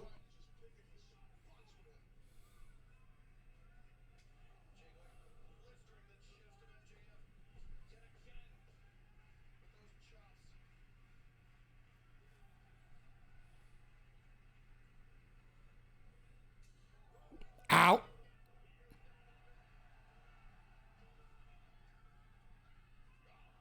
Yeah, come on, you. I'm looking at you, you son of a gun. Now he takes his eye out. Ah.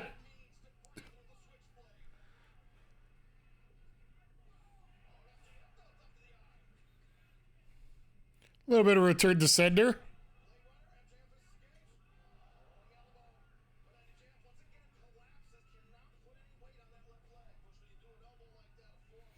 Man, I gotta admit, MJF is doing an amazing job here selling that leg, unless it's legit hurt. As he tries to get his tights back together.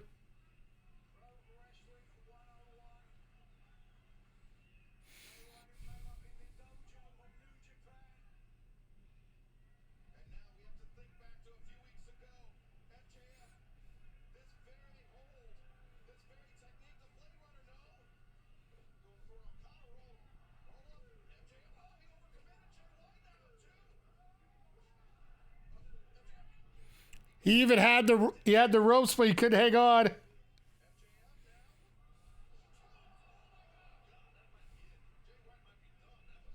Yeah, but he had to land on his knees, so that's the extra pain there.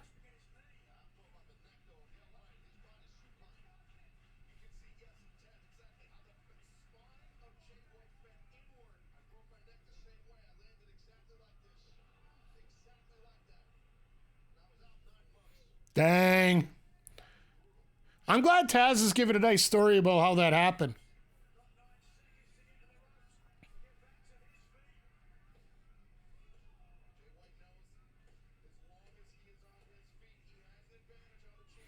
Cole doing his best cheerleading impression, which...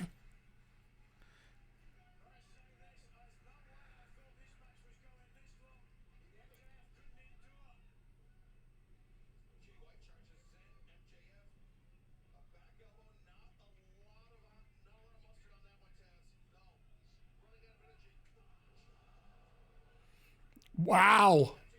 Okay.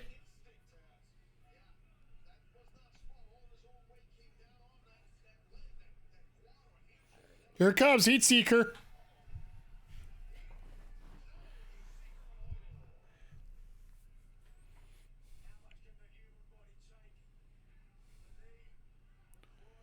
Wow, okay.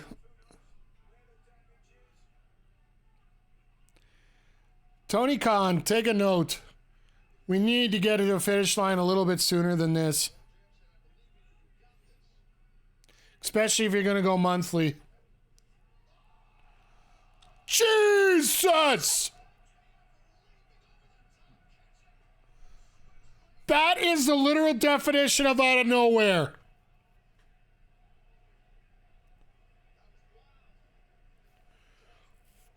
That was insane.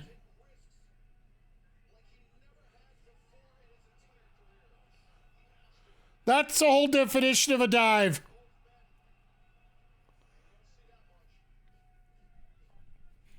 I think that might have woke up this crowd a little bit.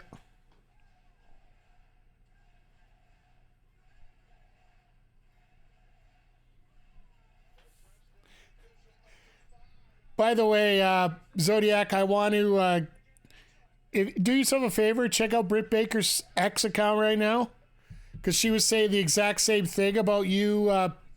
You talk about how Adam was allowed to get in the ring, but 20 people were trying to stop Max.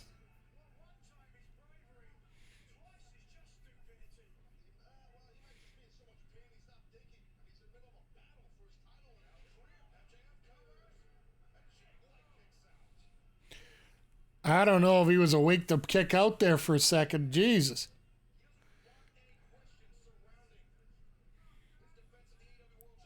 Make it make sense. Oh, yeah, exactly. Like,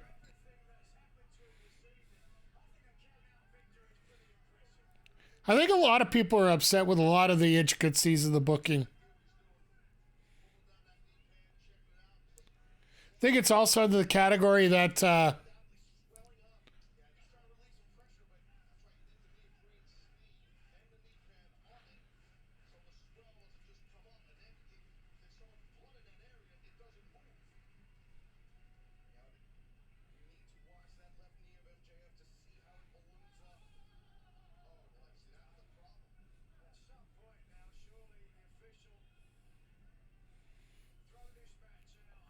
does Cole throw in the towel? That's the thing. That could be another storyline, too.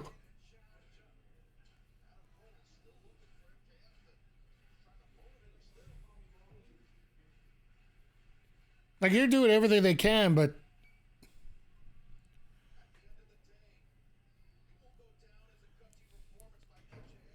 I would like to see how many people are still watching the pay-per-view right now. Like, everybody there is still going to be there because they're here for the night, right?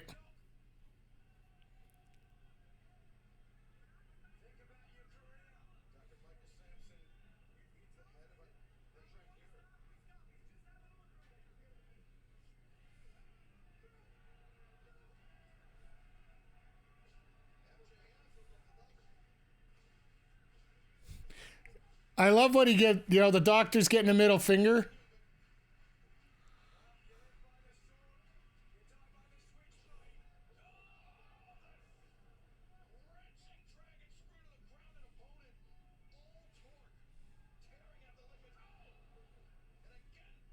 You know, eventually you're just not going to feel it whatsoever.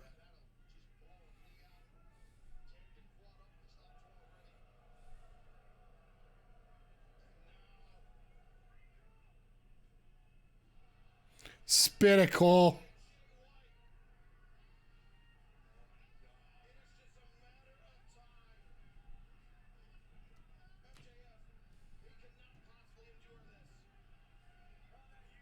What is Cole doing? No.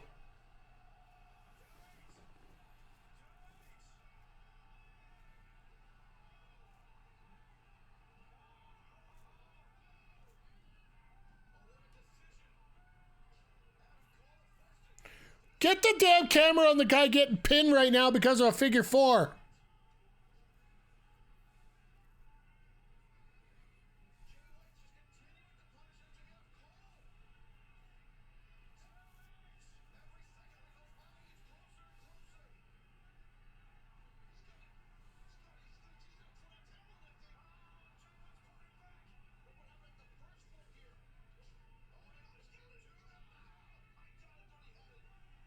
Watch him reverse this. Watch him reverse this.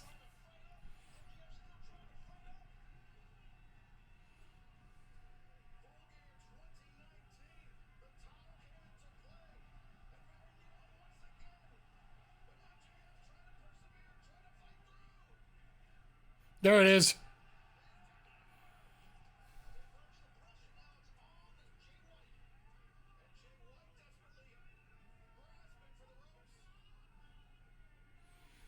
Watch him tap out right now, just out of the blue, out of nowhere.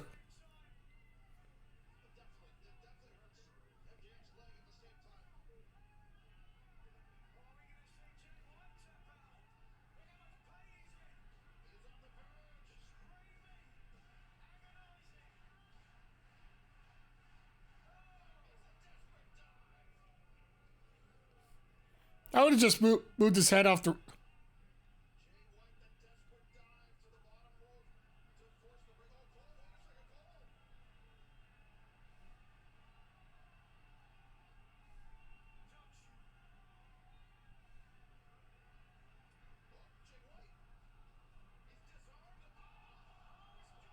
No way! No way! Oh, I thought that would be hilarious. That'd be a hell of a storyline.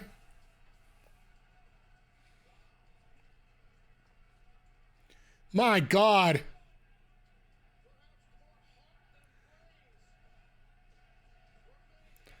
All right, crowd's trying to get back into this.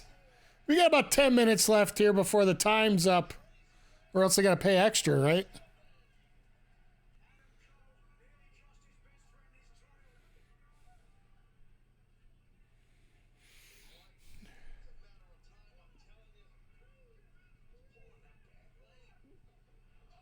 Oh, here we go. Another ref bump. Here comes Juice. Everybody's just staring at the stage. I love it.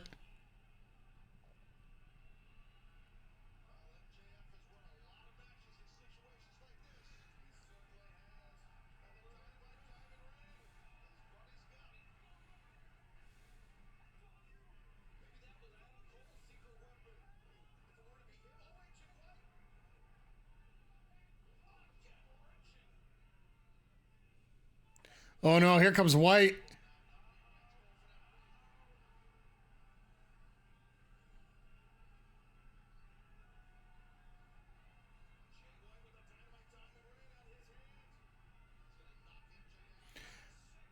Watch this. MJF has the real one.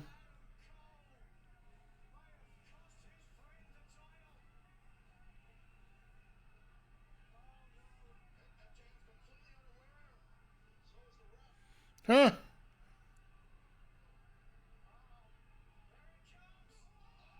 Interception on the 20-yard line.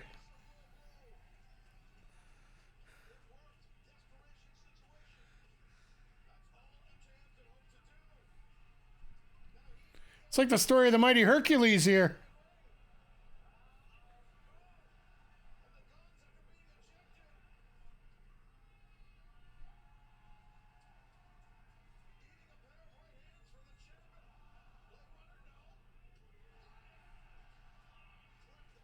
All right, there's the pin. We're good. Let's get out of here.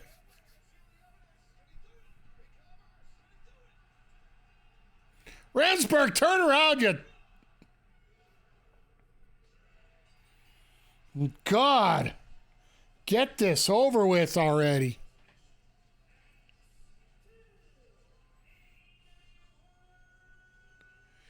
Book schmoz, but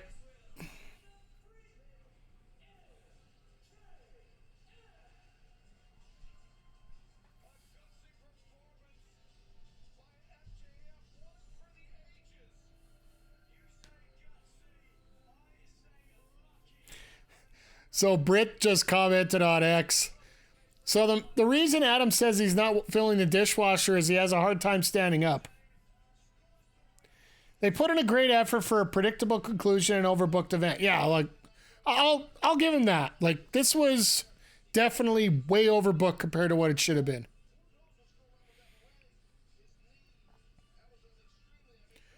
They tried to make it as good as they could, but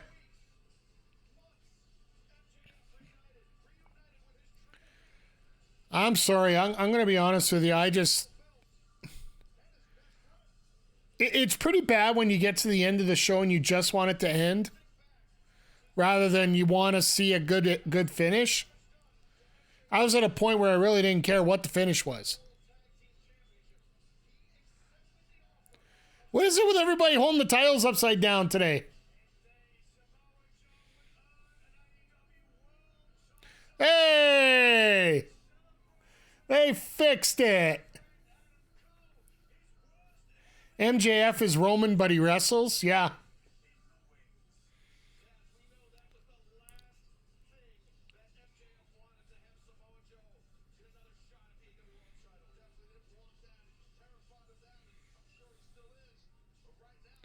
Well, at least MJF doesn't have to wrestle until... I'm guessing World's End is when he's going to be on next.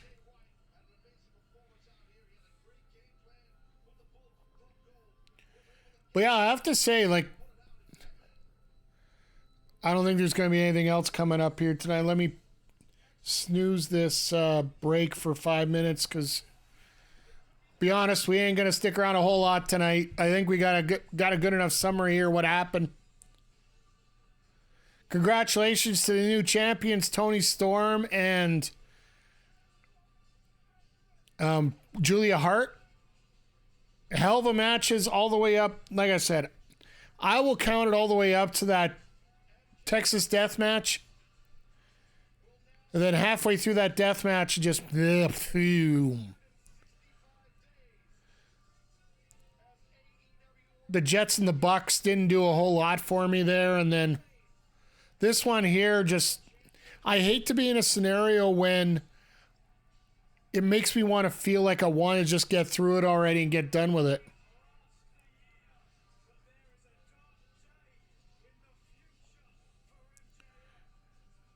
Because now what happens with Jay White? Like, Jay White, well, he'll eventually be fine, but...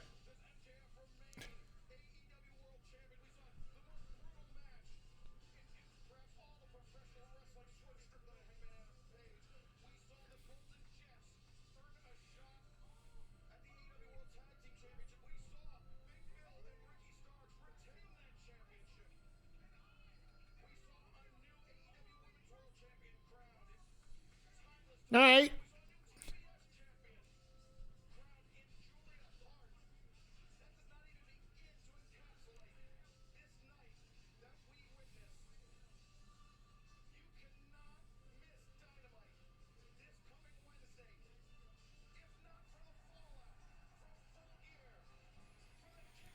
All right, there we go. It's just going to fade to black. I thought maybe we might have something there, but...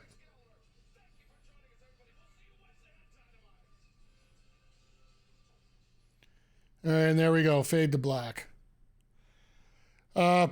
It was an okay show, like I said. It was good up until that point right at the end there where you get the Texas death match and it just started heading downhill quick after that. Early part of the card was absolutely amazing. Like Cassidy and Moxley had a hell of a match. The four-way ladder match was insane.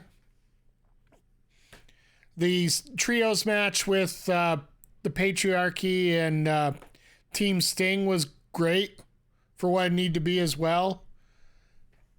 Just, I see the card in front of me here, so I'm just literally just see if there's anything I missed here as we go through. No.